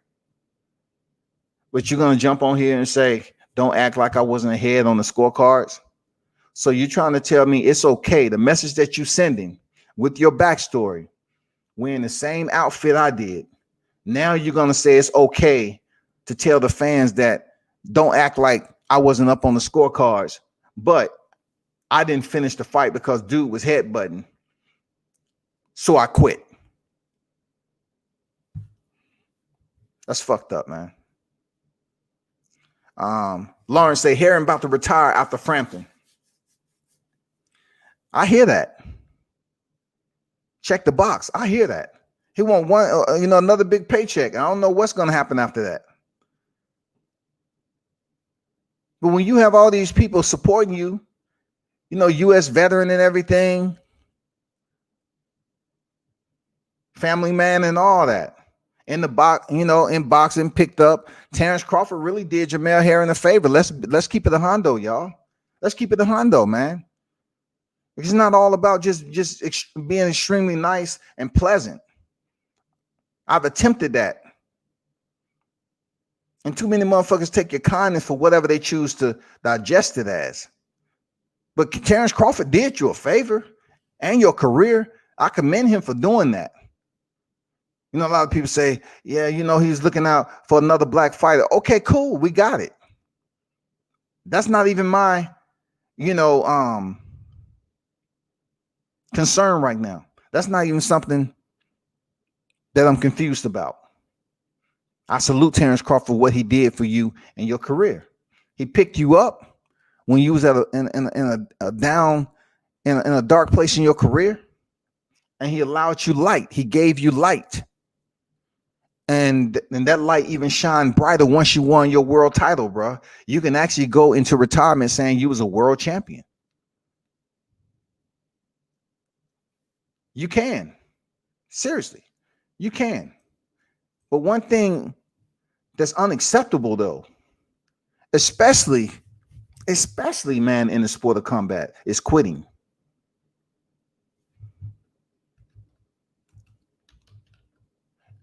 You know good and damn well they didn't teach us to quit, man.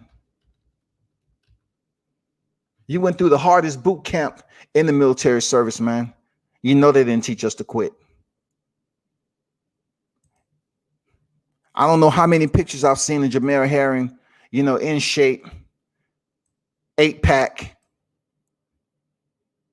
Like I tell people all the time, it's easy to lose weight when your mind is there. It's easy to diet and maintain if your focus is there. But Masayuki Ito, right? Wakananai, you remember? Wakata? That was one of your best fights. Masayuki Ito, right? Wakanamasen. Genki yo. Masayuki Ito was one of your best performances.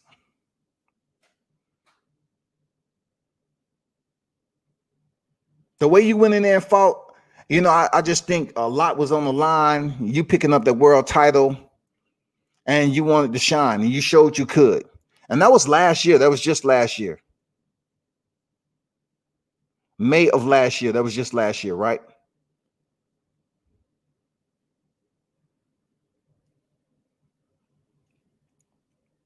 Why would you go in here in this particular fight and have us question your heart and where you at right now in your career? Because Terrence Crawford lifted you up, my brother. He gave you opportunity. You should never even have quitting in your thought process when it comes to what Terrence was able to do for you in your career and what you've been able to experience, the level of sponsorships, the promo, everything. Everything you've been able to be blessed with on the back end of your career, it should never include quitting. I don't know if you had an injury, but you can't say you had an injury because this fight has been, you pass everything, you pass medicals. This fight has been delayed 2 other times. Now you have the opportunity to go back in here and get it done. You have familiarity with this fighter.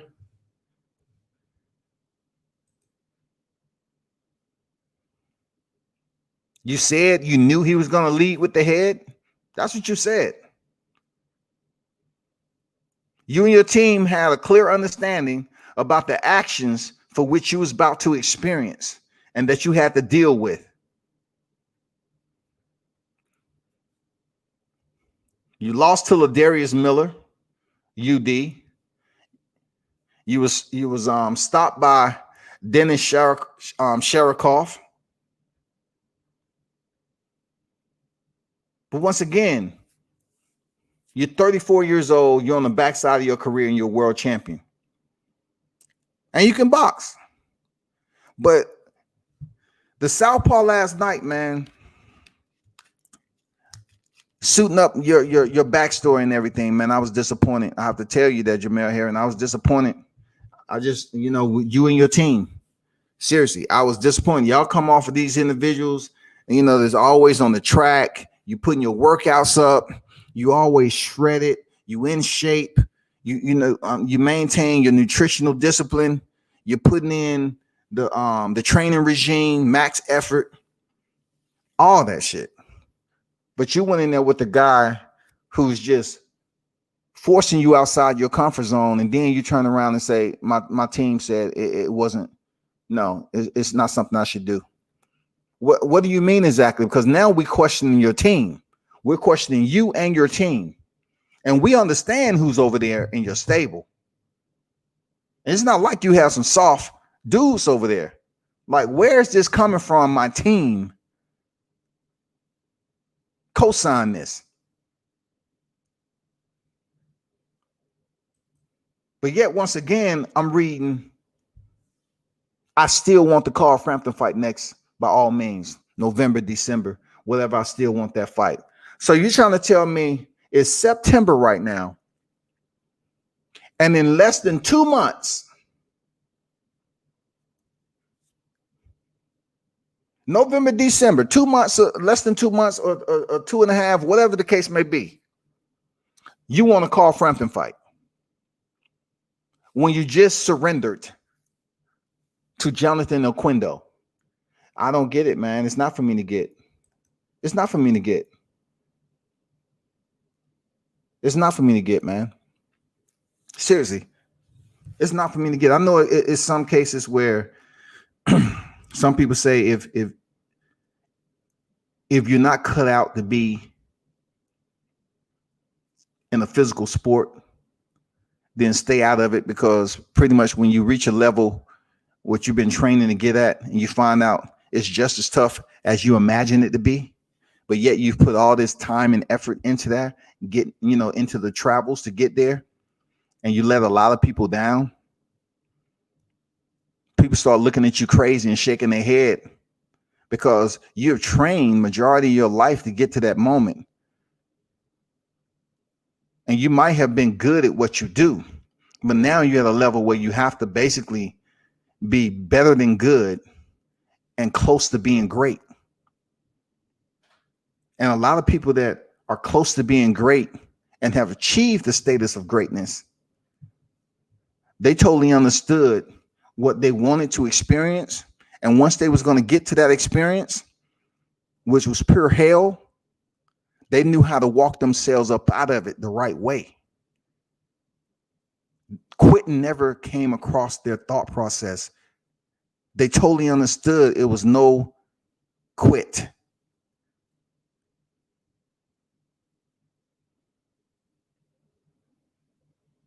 They will always ask you, like, what the fuck? Like, why did you put in all this work to get where you need to be? But yet, when you get to the individuals that are at the highest tier and it's time for you to show out, you shut it down. Seriously, you shut it down. I'm not putting Lamont Roach in there per se, but the way you perform with Ito to pick up the belt, I'm like, damn, that was your best performance. Now you have to continue those performances. You're getting all this sponsorship. You're 34 years old, bro. Like, you know, you're on the backside of your career. You're representing Cincinnati, but guess what? Your career didn't blossom. You out there with Team Crawford, man. You all the way out there in Omaha, right? That man blessed you. He was able to get Top Rank to sign you, bro. When other fighters don't have that opportunity. You can't come up here in this fight. You can't, Herring. You can't come up here in your second defense and bail out like that. You cannot do it and bail out. Look, I can even say this about Julio Cesar Chavez when he fought Canelo Alvarez. He knew he was going in there just to go the distance because the fight with Gennady Golovkin was already signed. So Julio Cesar Chavez knew he was just splitting the ropes for a paycheck. But what I can say in respect to Chavez Jr., apart from what all the shit he has going on now, but what I can say about this cat, he did not quit. He took a beating. He was a punching bag, but Canelo did not stop him. So immediately after that fight was over, Gennady Golovkin split the ropes and they announced Canelo Alvarez, Gennady Golovkin will fight for the first time.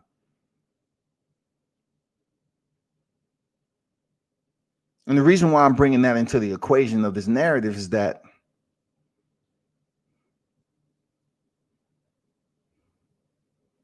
there are plenty of other people in the sport of boxing that would love to be in your position, but you just don't go in your second title defense and you let your fans down by saying, oh, my corner say, no, it wasn't, no more. So if your corner is saying no more and the referee, Tony Weeks, have not called the fight, then what are we looking at? What are we absolutely experiencing right now in boxing? Because we've had too many controversies coming off the rolling in a robbery, rolling in a robbery. We got too many of that shit going on. We already know that was a travesty. Now we're looking at this, it's like, damn, we didn't expect this out of Herring. I don't want to hear, people dropping shit in my inbox talking about, man, that's your brother in arms, man. There's plenty of veterans out there that stab motherfuckers in the back that served in the same uniform all the time. There's plenty of people while you active duty that'll step on your motherfucking neck when you got family just so they can get promoted. Don't bring that shit my way.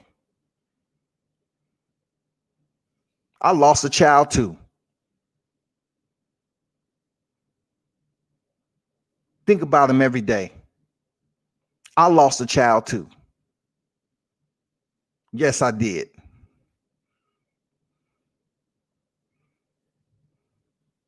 When it comes down to the sport, though, the art of boxing, you're supposed to go in there and fight through a different type of adversity that we have ever seen you in before. You have to prove to us that the camp you in has basically built you into a whole different person, because you blessed to be signed with Top Rank when your career was in a dark place. And you have to understand the blessings for which you was able to receive to go out here and go to war. You didn't freaking go to war, my dude. Like, you didn't go to war yesterday. It was disappointing, man. It was disappointing. I ain't gonna lie.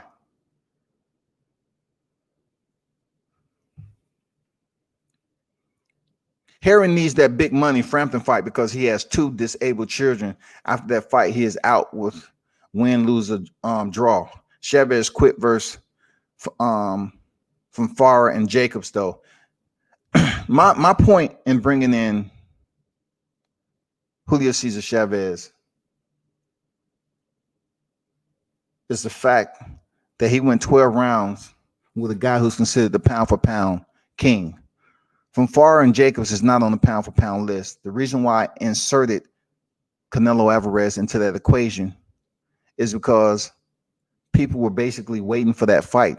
He's considered one of the best in boxing, and Chavez Jr. went 12 rounds with him and was a pure punching bag. He was an absolutely punching bag. Now, if you're in there to receive a check, I'm pretty sure there's plenty of moments in the fight where Chavez could have quit.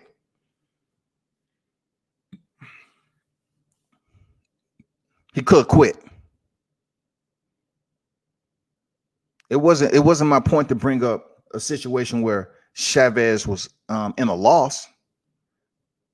My comparison was he was in there with one of the best pound for pound fighters, and he knew he was going to be a punching bag.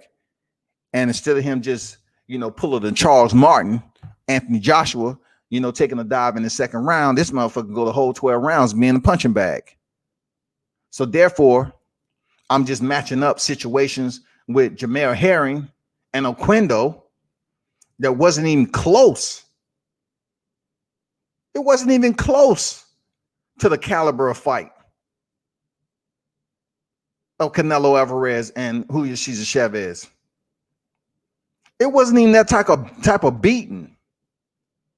Like, Herring had some very bright moments in that fight. You know what I'm saying? He was landing some solid shots, but it wasn't even to a point where it's making you cringe a little bit. Like, God damn, these motherfuckers taking punishment. God damn. Okay. Shit. Them motherfuckers landing some hard ass shots.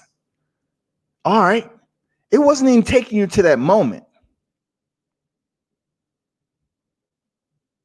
But like I said before, I just have a different perspective. And the answer to the first part of Lawrence, somebody he has 2 disabled children. I understand that, and I really don't bring people family into my equation.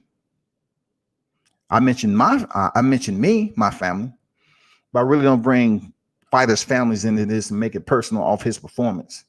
But every fighter totally understands in boxing what they have and don't have. They know coming into this sport is not a retirement plan.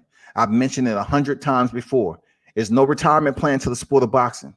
You understand that very well. And also, if you're lucky enough to get some sponsorship attached to that, then you're good. You get to make some extra money. And with that said, with Herring's backstory and everything, of course, he's able to give the prototypical, people are saying, he's a good face or he's a good spokesperson for this, that, and the other, because his background being a veteran and everything that's went on with him being a combat veteran and stuff like that. I get it. I understand. But when it comes to the sport, you still have to go ahead and compete to a point, and you're just going on your second defense. That's all I'm saying, people. He's only on his second defense. And it ended up in a way with a fighter who has 6 defeats already. How are you going to go Masayuki Ito 25-1-1 to pick the title up, compete against Lamont Roach, who's undefeated, and then surrender against a 31-6 fighter and Jonathan Oquendo, who you tell us that you already had an understanding that he was going to lead with the head and what he was going to present to you. It's not like he gave you a present and say, open it. No, just stick your hand in there. And it was a cactus. He pretty much showed you every fucking thing that you was going to get. I didn't like it, man. I didn't like it, people. Real talk.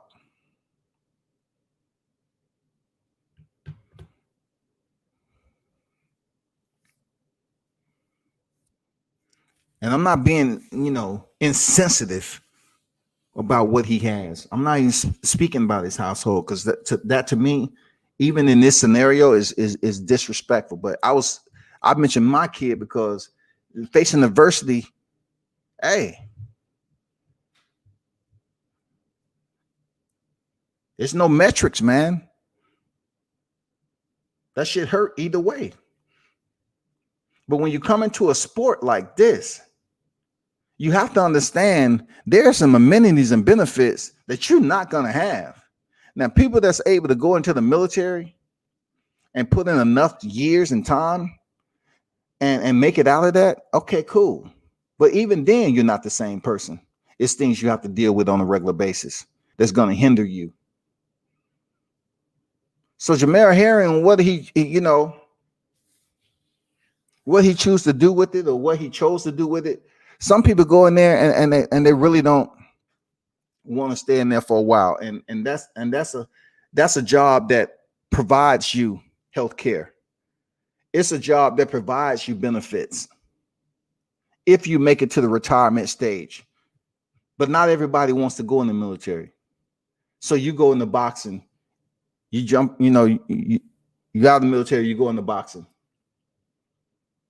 A much harder sport where you have to dig, still structured, but yet it has no health care. It has no retirement plan. You don't get paid twice a month as if you would active duty. It's a lot more that you have to deal with.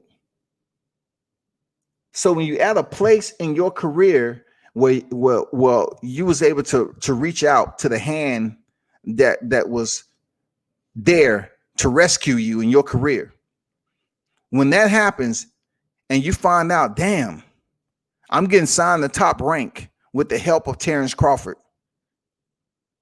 it's a layer that just disappears and say, you know what? I got to go die for this. This is my last shot. I got to die for it. Just like we go into combat. When we go outside the freaking wire, it ain't no pull this shit over. I got to take a piss. And then you take a run and run back to the freaking gate. When you leave and you're in enemy territory, that's what it is. You there to protect those who you are there with. Period. It ain't no question. You see your comrade get blown up, it's up to you to now, if they're still living, to take them to call a medic or whatever and get them assistance if you can, whatever the case may be. Not to take this into a whole different direction, but what I'm saying is when that hand reached out to Jamel Herring and they revived your boxing career and put you in a position to face Ito, and you won that fight fair and square, it's up to you to say, fuck it. It's do or die. I have to do or die. 34 years old. It's do or die. It's no quitting. It's no saying, oh, my corner wanted to quit. I want to fight with Frampton. No, you do or die. You go for it. You find a way to stop that dude from headbutting. I'm pretty sure you learned some dirty tactics over there with Steven Nelson and Terrence Crawford and everybody else that's in your stable. I'm pretty sure you learned some tactics in there. You learn how to box on the inside.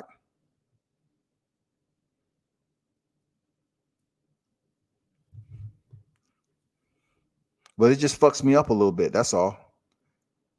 Because I expect more, especially from a devil dog. You know what I'm saying? Especially from a devil dog. Yeah.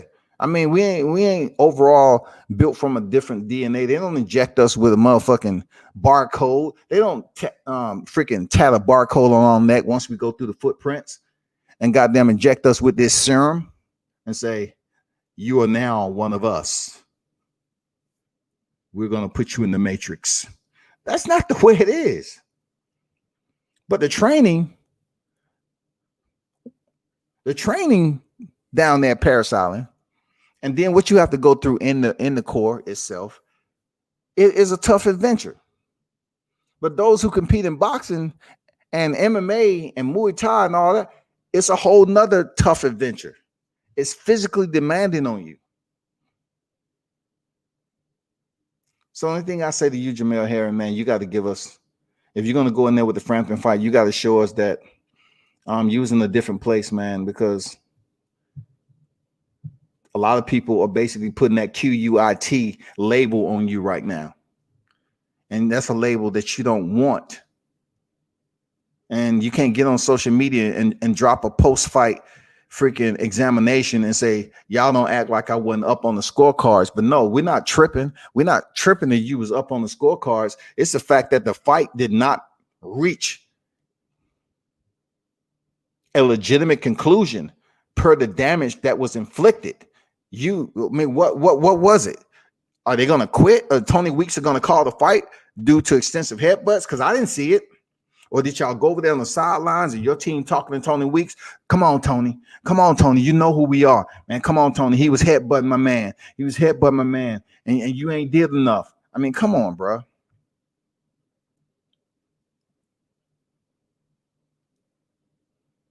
We've seen worse cuts, man, especially with Tony Weeks in the ring, and they didn't even stop the fight. You had to also know that. The Badu Jack fight, man, you've seen it. Seriously. That's fucked up, man. Anyway, I hope he gives us something more. That's all I can say. I hope he gives us something more, because that right there is unacceptable for the team and everybody else. I'm off Jamel Herring right now, man.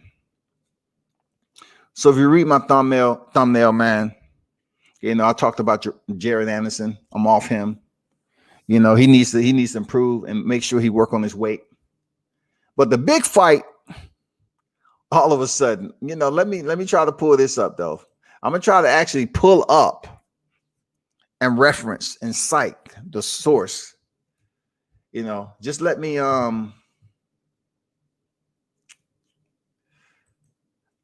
want to talk about this freaking Devin Haney fight, man.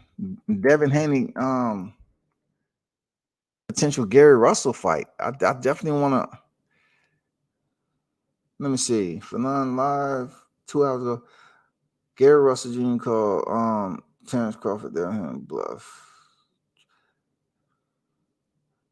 I thought there was a video out here with.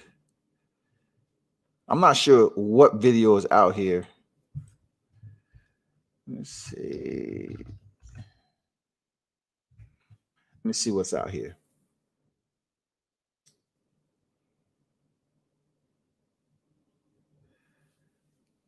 I really don't want to bring up anybody else's videos just talking about it, but I want to see the one that Bill Haney responds to the 1.5 offer. If anybody can direct me in the right direction, man. And appreciate that, Lawrence. Appreciate that, man. Let me see. Phenon special guest Trill Bill Haney on Devin Haney lightweight. That was 1 month ago. That's old. Anybody can tell me where that particular video is, where I heard that Bill Haney jumped on there with Gary Russell's brother? I would like to see that, man. I would like to reference that, to be honest. I don't see it out here at all. But anyway, this has been brewing for quite some time, man. Not just with Devin Haney, but Gary Russell Jr. calling out a lot of fighters. So we're going to basically erase the Terrence Crawford. That's off the table. That's done over. Good for social media while it lasted. But, you know, we never heard anything back from Terrence Crawford. Okay. So all the other names that he mentioned are pretty much around his wheelhouse. You know what I'm saying? Is in the yard with him. And that is the lightweight division. That's the lightweight division. That's, of course, we're not talking about Shakur Stevenson because it's really, you know, a bit of respect there between them two. We're talking about the Gervonta Davis. We're talking about primarily the Devin Haney, situation is going on that Terrence Crawford had offered Kell Brook 1.5, which is way low Kell Brook's highest purse. So therefore, Gerrell Russel reached out and said, he took to social media and said, hey, Terrence, I'll fight you for that 1.5. So of course, nothing was given to Gerrell Russel in return so that we can kind of, get some traction on whether we would see Team Crawford, meet that 1.5. But now they're trying to go the route of Kell Brook. So therefore, Gerrell Russel had basically said, he'll fight Crawford for 1.5, but he'll fight Devin Haney for 0.5 more, which comes to a cool $2 million.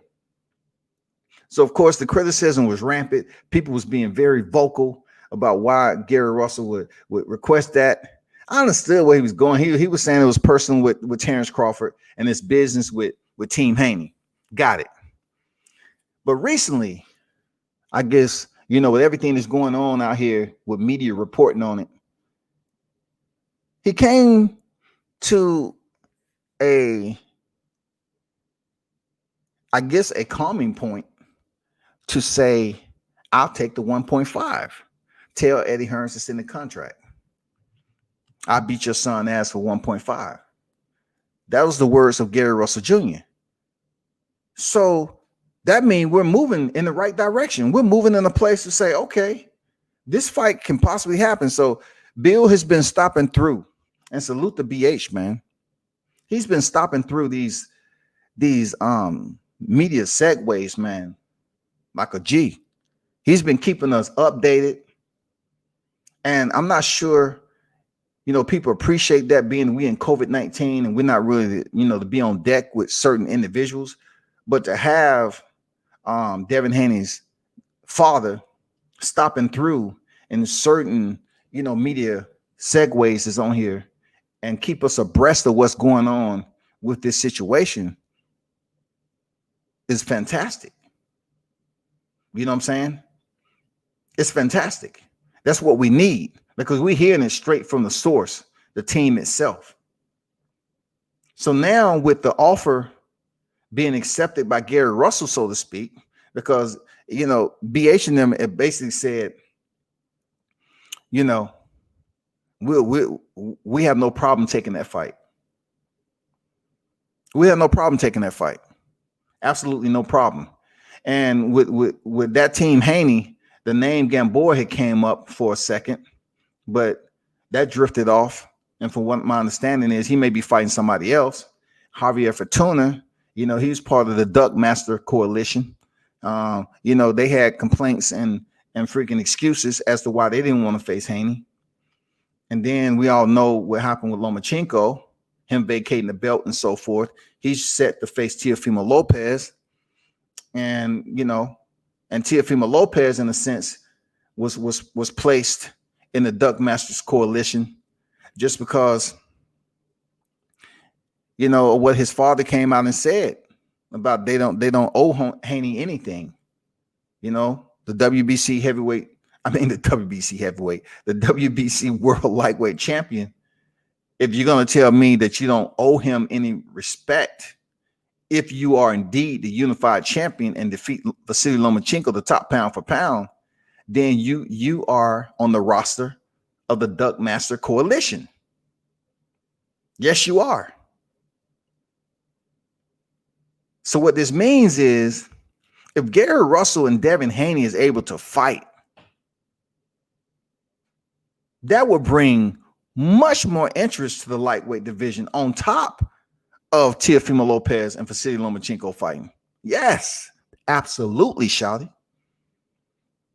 That would be a hell of a freaking, man. I don't even know if them two. It'll be good to even have them fight on the same motherfucking card. Because at this point, Devin Haney he hasn't headlined a big headliner yet at all. So him fighting on the undercard of an event wouldn't be bad, because either way it goes, we have all the heavy hitters of the lightweight division in the same building. I know promotion and everything else has to play a role in it, But man, it'll be fire. It would be fire if that was to happen. Because everybody's right there. If we're gonna make one more grand fight with the winners of both the co-main and the main event, you think we're not gonna stand up? You think we ain't gonna salute? You think we ain't gonna cut that motherfucker thumbs on the trouser scene? Left, hey, forward, march. Yeah, we marching in the streets. We got one of the biggest fights about to happen. The reason why I say one of the biggest fights about to happen, because lightweight division is one of the hottest divisions right now. The unification seems more attainable than the welterweight division. It does, y'all. Y'all have to call it for what it is. It's more attainable than the heavyweight division. Yes, it is. And it seems like it's more attainable than the junior welterweight division with Ramirez and Taylor. We don't know when the fuck they're gonna fight. And then we're getting close in the bantamweight division with Inouye, but still we got two titles out there with Casemiro and freaking O'Bali. So it's a ways for that to happen, especially when Inouye's about to face Maloney. So we have divisions out there with belts being stacked on champions, but we need to understand that the lightweight division right now with Lomachenko and Lopez is closer than most of the divisions that's out there that we look into and that we consider the hottest divisions in boxing. Those belts are at the table right now. Seriously. Now, of course, you're going to say, well, I heard you say this about the... Yeah, I'm getting to that. When I say belts, let's exclude the WBC. I'm talking about the real WBC and speak about the three belts. Get that taken care of in October. Then there's one more belt remaining. And the reason why, I'm saying that the welterweight division or the junior welterweight division, the heavyweight division is not close to being attainable, because Team Haney will absolutely take that fight. It's no freaking rigmarole. It's no politics, no agitprop, no prop, all that shit. None of that. If he wins that fight and Lomachenko wins that fight, then I know damn well Team Haney would take that fight. Team Haney would take that fight.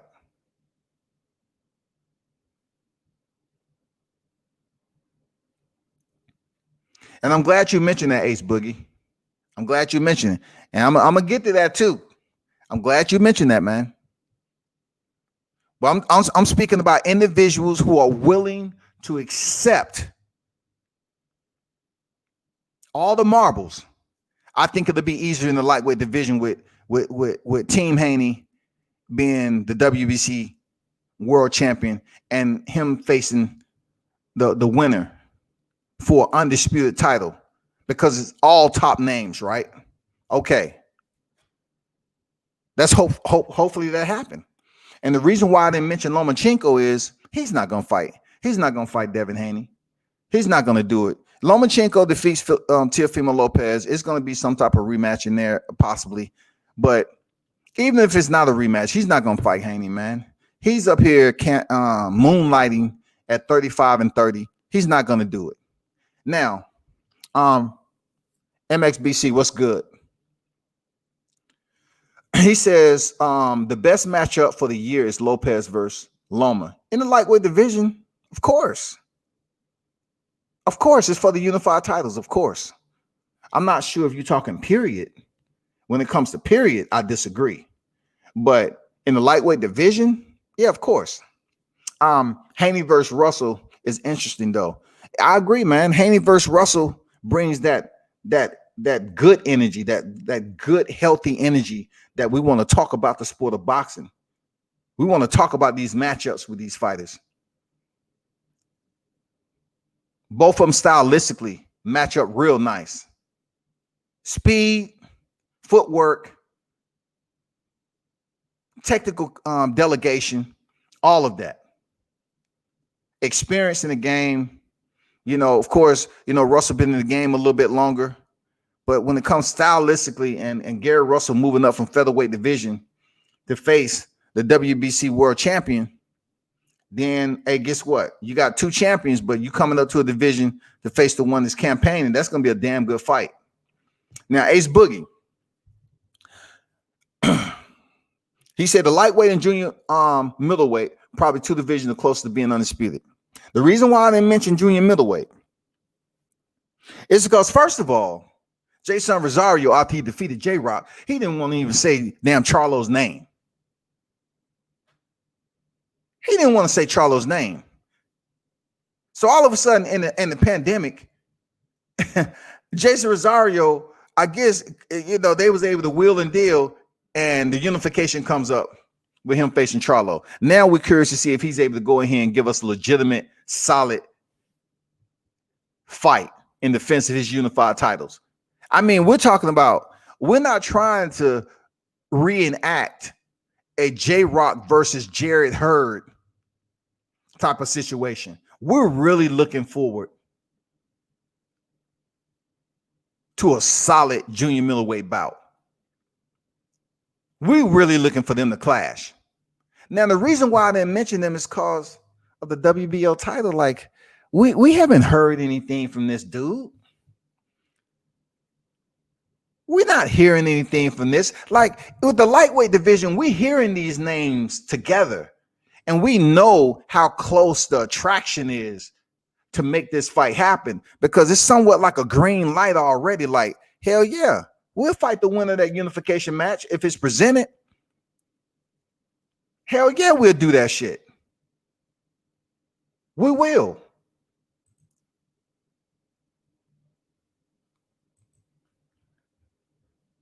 But have we heard anything coming from the junior middleweight division when it comes to that WBO title with Patrick Teixeira? No, we haven't heard any of that. But I can almost guarantee you who they're going to try to freaking push on that before they even talk about the winner of this unification match facing the WBO champion. They're going to probably, push somebody that's in the rankings over there in the WBO before they even give the winner of Charlo Rosario that shot automatically. See, I truly believe that in the lightweight division between Lomachenko and Lopez, the winner, they can make that fight with Haney. I just feel that it's enough out there for the winner to face him if indeed he is the winner. If they're able to make this fight happen, I would like to see it. Loma's father said recently he's going to take a long break to recover after the Lopez fight. I look at it this way, Ace. I look at it this way right here, man. I understand where Lopez Sr. is coming from. I get it. They're going to say anything and everything to deter any type of immediate attention given, as to let the fans know what is going to be if his son is indeed a unified champion. Just to take all the freaking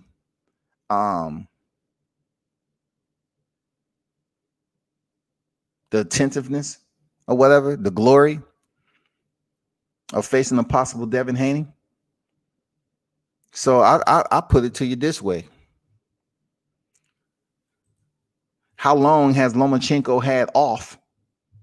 I mean, how long has Teofimo Lopez had off heading into this Vasily Lomachenko fight? Why do you need an extremely amount of time off at your age? You're young.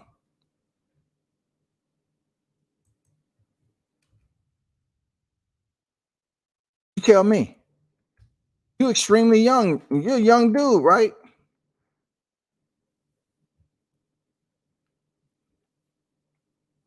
He had a look. How much time do you need when you about to fight in October there, Ace Boogie? You're about to fight in October and you coming off a 2-round demolition of Richard Comey. You've been chilling. You had picked up weight during the pandemic. You was eating well. You was chilling, talking to your boy Rolly. Your last fight with Richard Coleman was in December. So therefore, you're talking about a 10-month stint. You're fighting in October, the 10-month stint in a pandemic, and you're going to take a lot of time off because you're receiving $2 million you got, and you're going to go on another vacation. You just did that. I mean, I can understand, like, how are you going to say how is dad going to say he taking a long vacation when you faced Nakatani in July of 2019, and then you turned around and stepped back in for the title shot in December 2019. You didn't take long time off then, but all of a sudden you're going to say, okay, in October, we're going to take a long time off. 30 days. Okay, cool. Take 30 days off. But if Haney Russel fight this year, it'll be around the same time frame, you know what I'm saying, as Vasily Lomachenko and Teofimo Lopez. So both will be able to get rest accordingly and then return to the ring in 2021 for a big fight if that happens. But there's a whole lot of red tape and red lights in between that, because Russell is not a soft touch at all. He's not a soft touch at all, man. Both of those guys are elite fighters with their skill set, and it will be a good fight. All four of them, all four of those boxers. But Lopez Sr. can say what he wants about taking time off, but this is going to be a pretty decent money fight, and we're not sure where the live gate would be at that time in 2021. But I can tell you on a regional level, people allowing people into the arena to watch fights, and I can almost assure you, heading to the closing end of this 2020, it's going to start kind of bleeding over into the higher tier where we can actually have a live gate. And I'm not sure they're still going to be practicing social distancing, but we'll probably be wearing masks, and we'll see what happens. You know what I'm saying? We'll see what happens. I think we're going to gradually start bleeding over to getting back to a sense of normalcy in 2021 with, having people attending fights. It may not be max capacity, but I think it'll be for these big names and big fights that we want to see that's coming up. And no, I'm not talking about Errol Spence and Terrence Crawford. I'm talking strictly if we can get a unification in the lightweight division. That means with the WBC world title, not that franchise shit. And I know Teofimo them or know what I've been putting out. It's not personal. When somebody speak and request you do more, that's because they care. They actually care. But for Teofimo Lopez, a lot of us know that you understand that the franchise belt does not solidify you as the undisputed title holder. You know that. It doesn't. So please don't retreat from the scene. Don't flee the scene and say, meet me at 140. Don't do that, bro. Because they're gonna hold that over your head, just like they do Crawford. They're gonna say Crawford fought for all the vacant titles, and Crawford, he didn't do this, he didn't do that. They're gonna do you the same way, T.O. They're gonna say, well, he didn't fight Haney. You're gonna be up there on the microphone, and you're gonna say, well, I think what I achieved at the lightweight division was more than a lot of boxers achieved in their career at where I'm at with only 16 fights. They said, what do you mean? Well, I was able to become world champion by defeating Richard Comey, and then I was able to go in there and defeat Vasily Lomachenko. So I was able to become a unified champion in the first division where I actually picked up a world title. So I became undisputed. Oh, hold up now. That's what Jim Greger said. Well, hold up there, Teofimo. Do you feel some type of way? With what everybody is saying, that the franchise belt doesn't hold any weight. They consider that to be the $3 belt. just 1 peso to the value when it comes to the WBC world title. They consider that the $3 belt. Do you really consider yourself the undisputed title holder? You know, being that you didn't face Devin Haney before you moved up to 140. I'm just telling you how it's going to play out. People are not going to let that shit slide, dog. I'm not going to let it slide. I know T.O. a better athlete than that. Give us, if that fight presents itself, give us the fight we want to see, man. But let's not be mistaken. Devin Haney is definitely being a tough fight against Gerrell Russel if that fight is made. Make no mistake about it. I'm just keeping it 100. It will be a solid matchup, and Gerrell Russel is not no way, shape, or form a soft touch for anybody. If he was, he would have another loss on his record, and he won't have that title.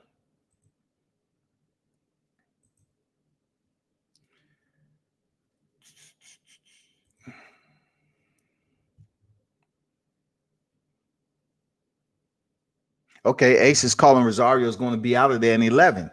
Damn, you giving him to 11?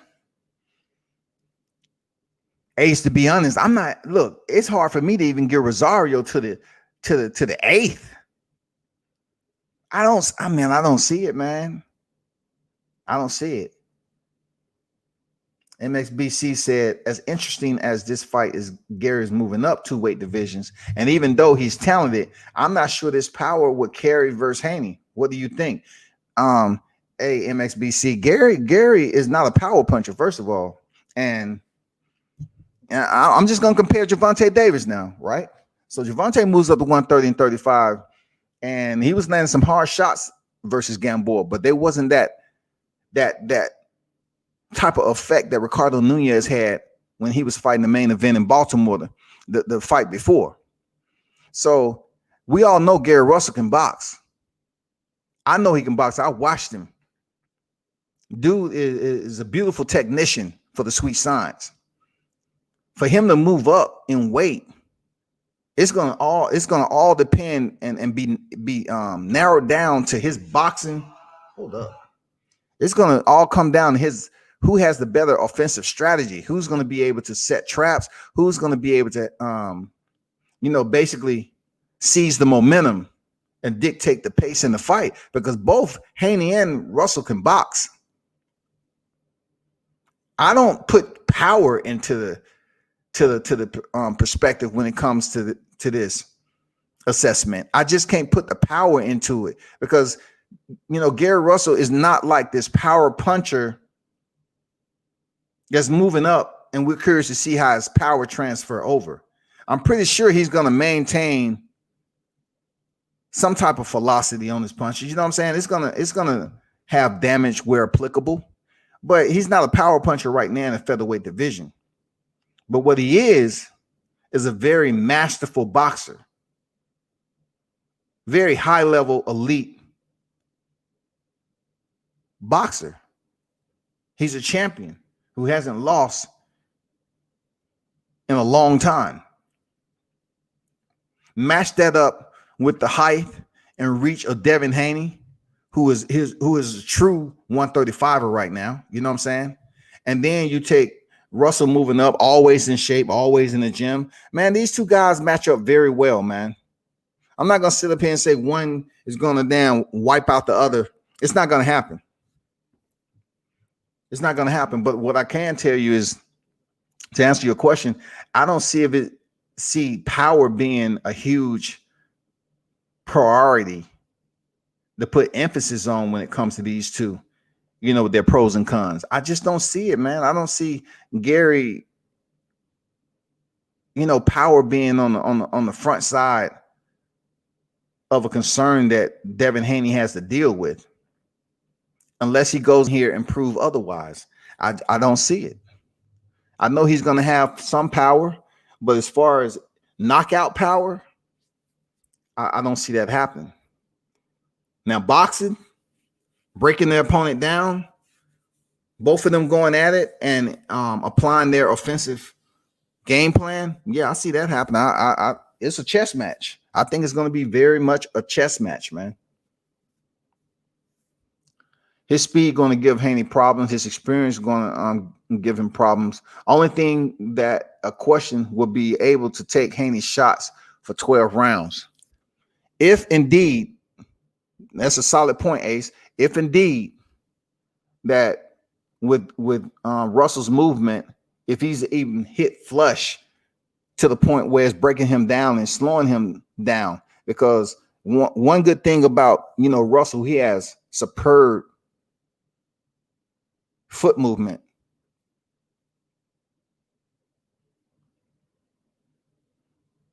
His skill set as a whole, you have to admire how he went in there. And I always like looking, telling people that you criticize Gary Russell for fighting once a year, but as the rounds go on, his punch output increases.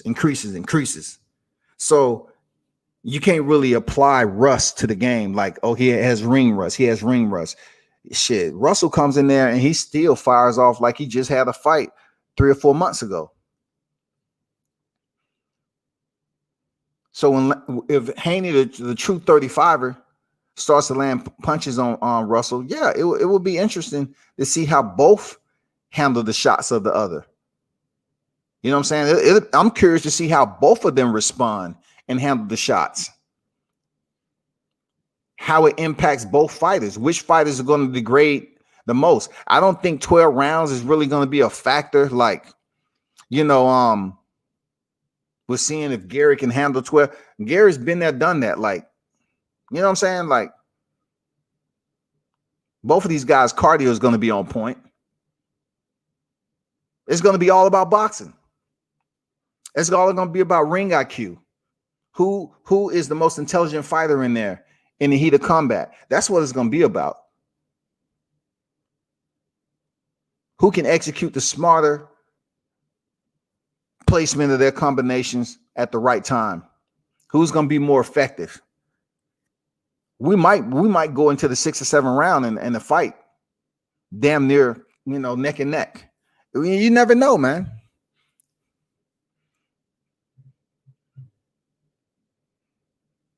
I'm still thinking though that a 35 champion, Haney should be defending the title versus a top 35 pounder. Although this fight would be Haney's best opponent. Who is out there besides the two individuals that are fighting for the unification? So if you take the two best fighters outside of Haney, who has a belt, who else is out there? You can't say Rolly Romero. Don't you dare say that. You can't say Ryan Garcia. He's supposed to be stepping in there with Luke Campbell. So we're trying to see how he looks against Luke Campbell. So who's the next top 35er out there? Because it'll be foolish for Haney to wait until Lomachenko and Lopez is over with. Why? Because if he waits and don't get the fight, he's out of a paycheck. He could have fought somebody this year. So he definitely needs to fight somebody of worthy contention. And Gary Russell is a worthy contender. That's real talk. We can't exclude him because he's moving up. People do it all the time, y'all. People move up. Just like Mikey Garcia moved up from 35 to 47, y'all. Come on, man. Yeah, y'all have to really salute. Mikey Garcia, even though he fought Sergey Lipinets at 40, he moved up and got an immediate title shot with Errol Spence and lost the decision. So I don't blame Gary Russell too much for being able to move up and step in 35 and get a title shot against Haney, man. It's all good. It's all good, man. He deserved that shit. It's all good, bro. Real talk. It's all good. But who else in there?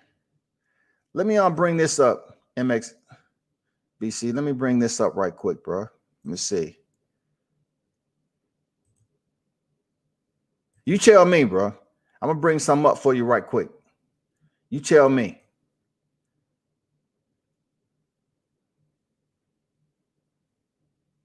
So, I'm bringing up the boxing rankings again, and I'm going to 35. Right? So you tell me, who would you select from this list for Haney to fight in the top tier? You say a top 35er. Who would you pick? Javier Fortuna has already, attained his status as Duck Master Coalition. We got to exclude Luke Campbell and Ryan Garcia, who's fighting for the interim. So who else on this list that you would say that would be a top contender, in my opinion, at 35?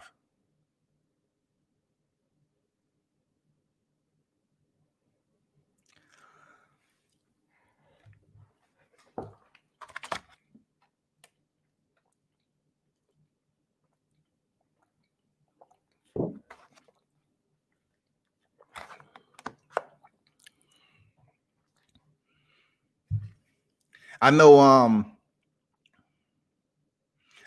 Felix Verdejo was mentioned, but that wouldn't serve Devin Haney any justice fighting a Felix Verdejo.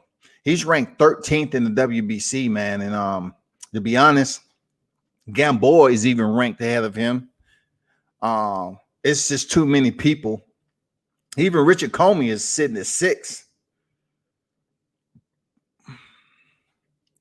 I seen that.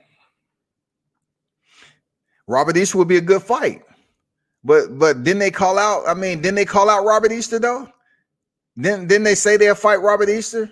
I haven't heard anything back from that. Like, didn't Team Haney call out Robert Easter? And Robert Easter only has one loss, which would be a good matchup. Like, out of all the people, I wasn't saying Robert Easter ranking wise was up there as a top contender. You know what I'm saying? But I get where you're coming from. Robert Easter, former champion, I get it.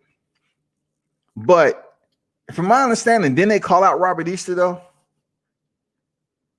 Because no one has been calling out Devin Haney right now. So if you look at it, you got Linares. Okay, Linares still has some Wall Street to his credibility. Opponent that Lomachenko has faced already. But what benefit will it do for Devin Haney to fight Linares right now? The only person, if they wasn't already tied up, it'd be good for him to fight, in my opinion. A top opponent be Ryan Garcia. You know what I'm saying? A name. Because Gervonta is fighting Leo Santa Cruz. We already have Lopez and Lomachenko linked up. I'm not even going to put Lee Selby in there. Nope. Can't put Linares in there. Yeah, and a big name is Robert Easter. Yeah, but Robert Easter is, I haven't even heard anything coming. I think Robert Easter, man, to be honest, let me check this out. I think Robert Easter, let me look him up right quick.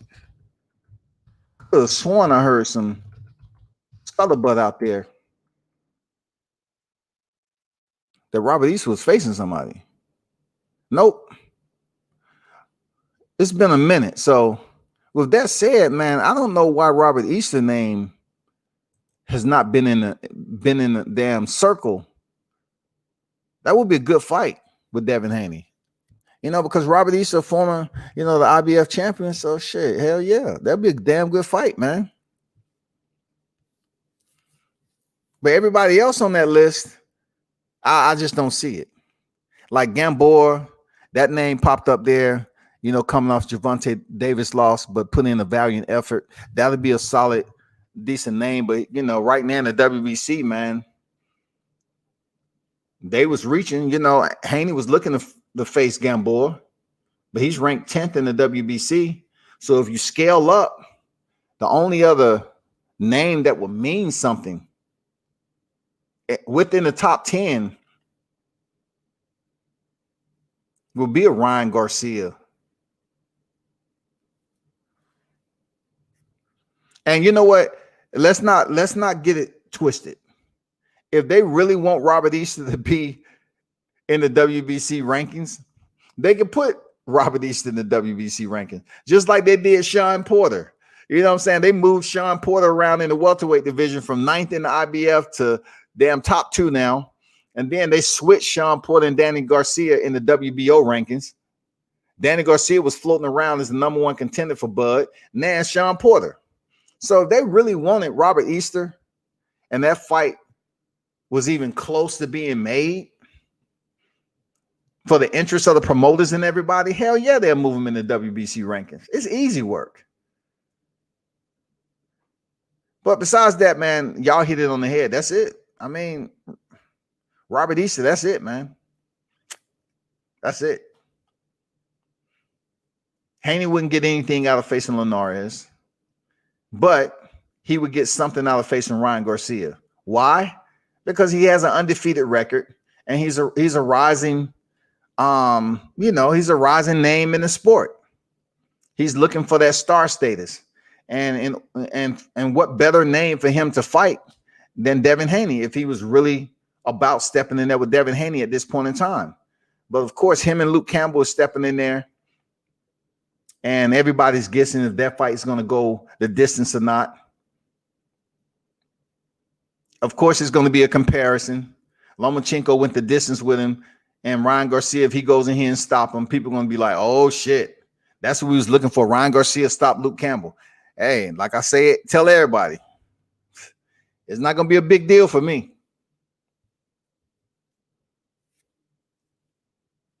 But the good thing about it, Ryan Garcia defeats Luke Campbell, that might be a future fight for Devin Haney. That's if the winner of Lomachenko and Lopez do not want to fight Devin Haney. That'll be a future fight if it happens. If they really want to, if Golden Boy really want to put Ryan Garcia up in there and all that against Devin Haney, that'd be a good fight.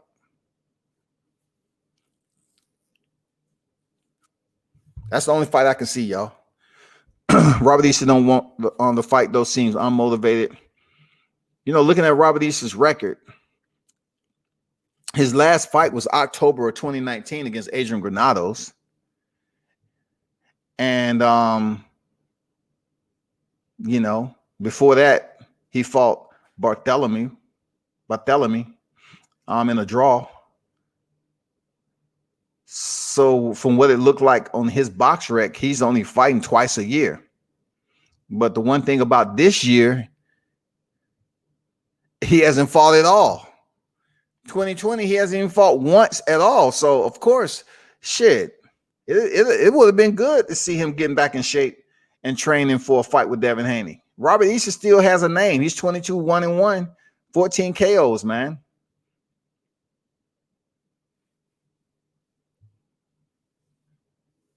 Hey, what Haney versus Russel is agreed on, as far as I know. We're just waiting on the details, and I'm good with this fight. Yeah, from what I'm hearing, it is agreed upon. But what does I do? We need to see some type of official. Let me get this off of here. Let me remove this screen share. we need to hear the official with the camps. You know what I'm saying? I'm pretty sure once it's made and people start taking to social media again to confirm it, we'll feel a little bit better. But I definitely want to hear from the team and say, yeah, Gary Russell and Devin Haney is definitely going down this year. And even better, it will be good to hear that the winner of Lomachenko Lopez will fight the winner of Russell Haney. That would be good news right there, because what that would do is that would absolutely basically break the barometer in the lightweight division if we knew we was having this fight coming up. It would take all the freaking interest off the other weight divisions when it comes down to it, because we know it's going to be made. We know the shit is going to be made. We don't know in what era or what decade we will see. We might see them at 40 years old. Errol Spence and Terrence Crawford. They might be in the League of Legends by then, with Mike Tyson sitting on the ringside, damn near in a walker. Before we know that fight gonna happen. That shit is like auto tunes to me, man. It ain't happening in 2020, and we sure enough don't know if it's gonna happen in 2021. It ain't nowhere close to being signed. So the lightweight division, man, is where it's at right now. And not to mention the bantamweight division, a lot of people don't talk about. But you know, we had the Maloney fight coming up with Inui. That's a solid fight. It's not the fight I would have wanted. I was definitely looking forward for Casemiro to fight Inui for the unification. And then that will leave the winner of Nonito Donaire and Nordine Bali in the WBC sanctioning body. The winner of that would face whoever wins between Inui and Casemiro for the undisputed. But we'll see how that plays out. The featherweight division is just floating around, man. Like nobody's trying to unify. Like nobody's trying to become undisputed down there. That's why it's just crazy to know that Gary Russel stayed down there as long as he did, man. Oh my God. It's crazy, man. It's crazy. For real. It's absolutely crazy, yo.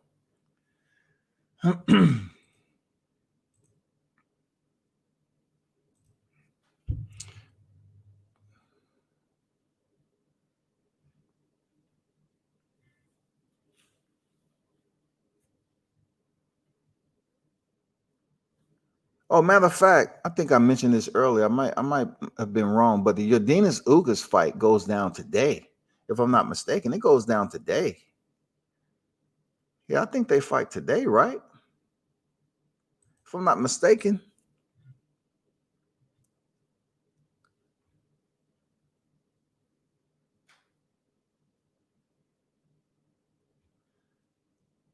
Let me see what they have scheduled.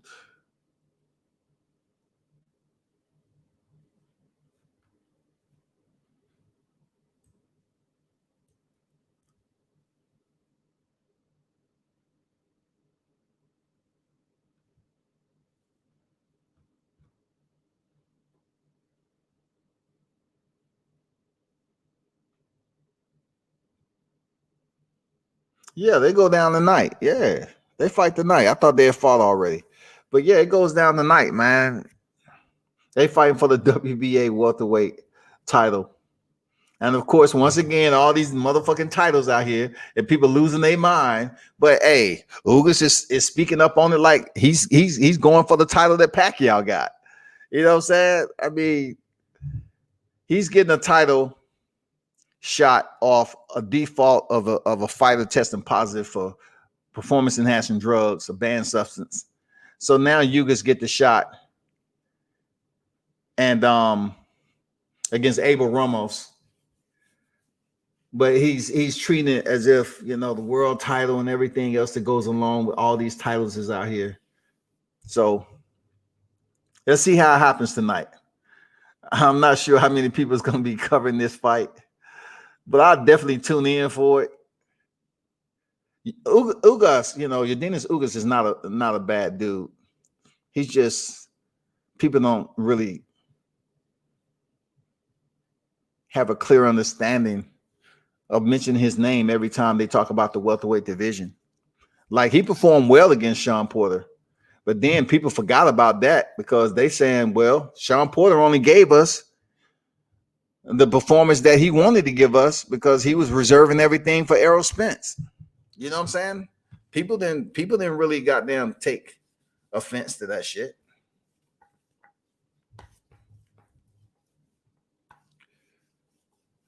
Yeah, Ugas fights today, man. So yeah, MXBC, yep. It's just waiting for all the good details to come out. I try to find a video. I heard Bill was on somebody's channel, and you know he responded to the 1.5, but I can't find the video. I thought it was on this other channel, but I haven't been able to locate it yet. I was trying to pull it up so I can screen share it and let people know how that went down, but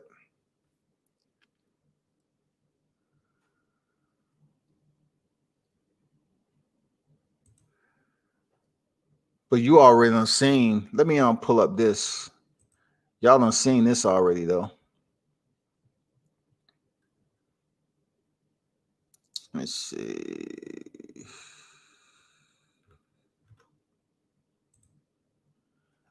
No, I can't find it.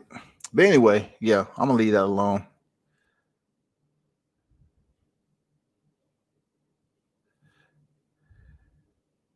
Yeah, but that's what it is, people. Everybody who stopped through, man. I put some details, a little details over here from the my snippets of my talking points with Jared Anderson and Jamel Herring, and what I felt about them brothers and their performances, especially Jared Anderson being a heavyweight and him being close to 250 already at 20 years old. It's not like he's just gonna, drop down. It gets difficult. It's not like he's gonna drop down to the 225, 230s, you know what I'm saying, and work on his speed and work on his boxing. Because in the heavyweight division, yeah, you can work on the outside and box your opponent, but you have to deal with fighters who can take that light, fluffy, punch out, put you giving and make it rough and close distance, and may have enough power to, fatigue you a little bit, push you up against the ropes, make you box on the inside. We haven't seen Jared Anderson hurt yet, so I'm just curious of how he responded in controversy. And then with Jamel Herring, I said what I said, man. It just comes down to, man, it's something you have to deal with. I know the people around you, they're probably gonna tell you, man, fuck them, don't care. They, don't worry about them. They ain't shit and all that other stuff. You don't got nothing to prove. At the end of the day, it's about you and your families. True enough. You may feel that way, but when you leave the sport, and certain people just walk past you, don't know who you are, what you did. You can't keep on bringing up, well, I was a world champion. They say, who you fight? I fought Masahiro Ito. Who is that again? I fought Lamont Roach. I mean, if the temporaries don't know who they are, then they're gonna look at you like, what? But yet, I had this crazy fight with this guy named John Oquendo, and people saying I was quitting and stuff like that. I mean, people are going to look back on that shit, y'all. That's real talk. And then to, Devin Haney and Gary Russell, this ain't the last time you hear me talk about it, but it's good that they have made leeway on this fight. Very exciting. It's good for boxing. It's healthy. Two solid elite boxers who can actually freaking box. And we hope to see this in what? They probably need what, 8 weeks? Both of them cats in shape. Both of them stay in the gym. So we shouldn't be talking about December. If everything's made, price is right, let's do it. We'll keep on talking about it. For all of you that tuned in today, man, salute to you. Turn up and tune in. World Combat Sports. And, check me out next time I'm on deck. Matter of fact, yeah, I want to give a shout out to Alistair Overeem, man. Alistair Overeem was able to get the win in the main event. Alistair Overeem is a cat who has 18 losses, y'all. He has over 60-some, I believe, mixed martial arts fights. He's been knocked out several times in his career. And the man was able to go in there and stop. Oh, my God, Augusto Sakaya. A guy who I thought was on the come up. I thought he had the goods to make a run in the division. And Overeem experience shut that shit all the way down. All the way down. But that's all I got, people. It's always a pleasure. Appreciate you stopping through. Salute to everybody. Enjoy your Labor Day. I'm out.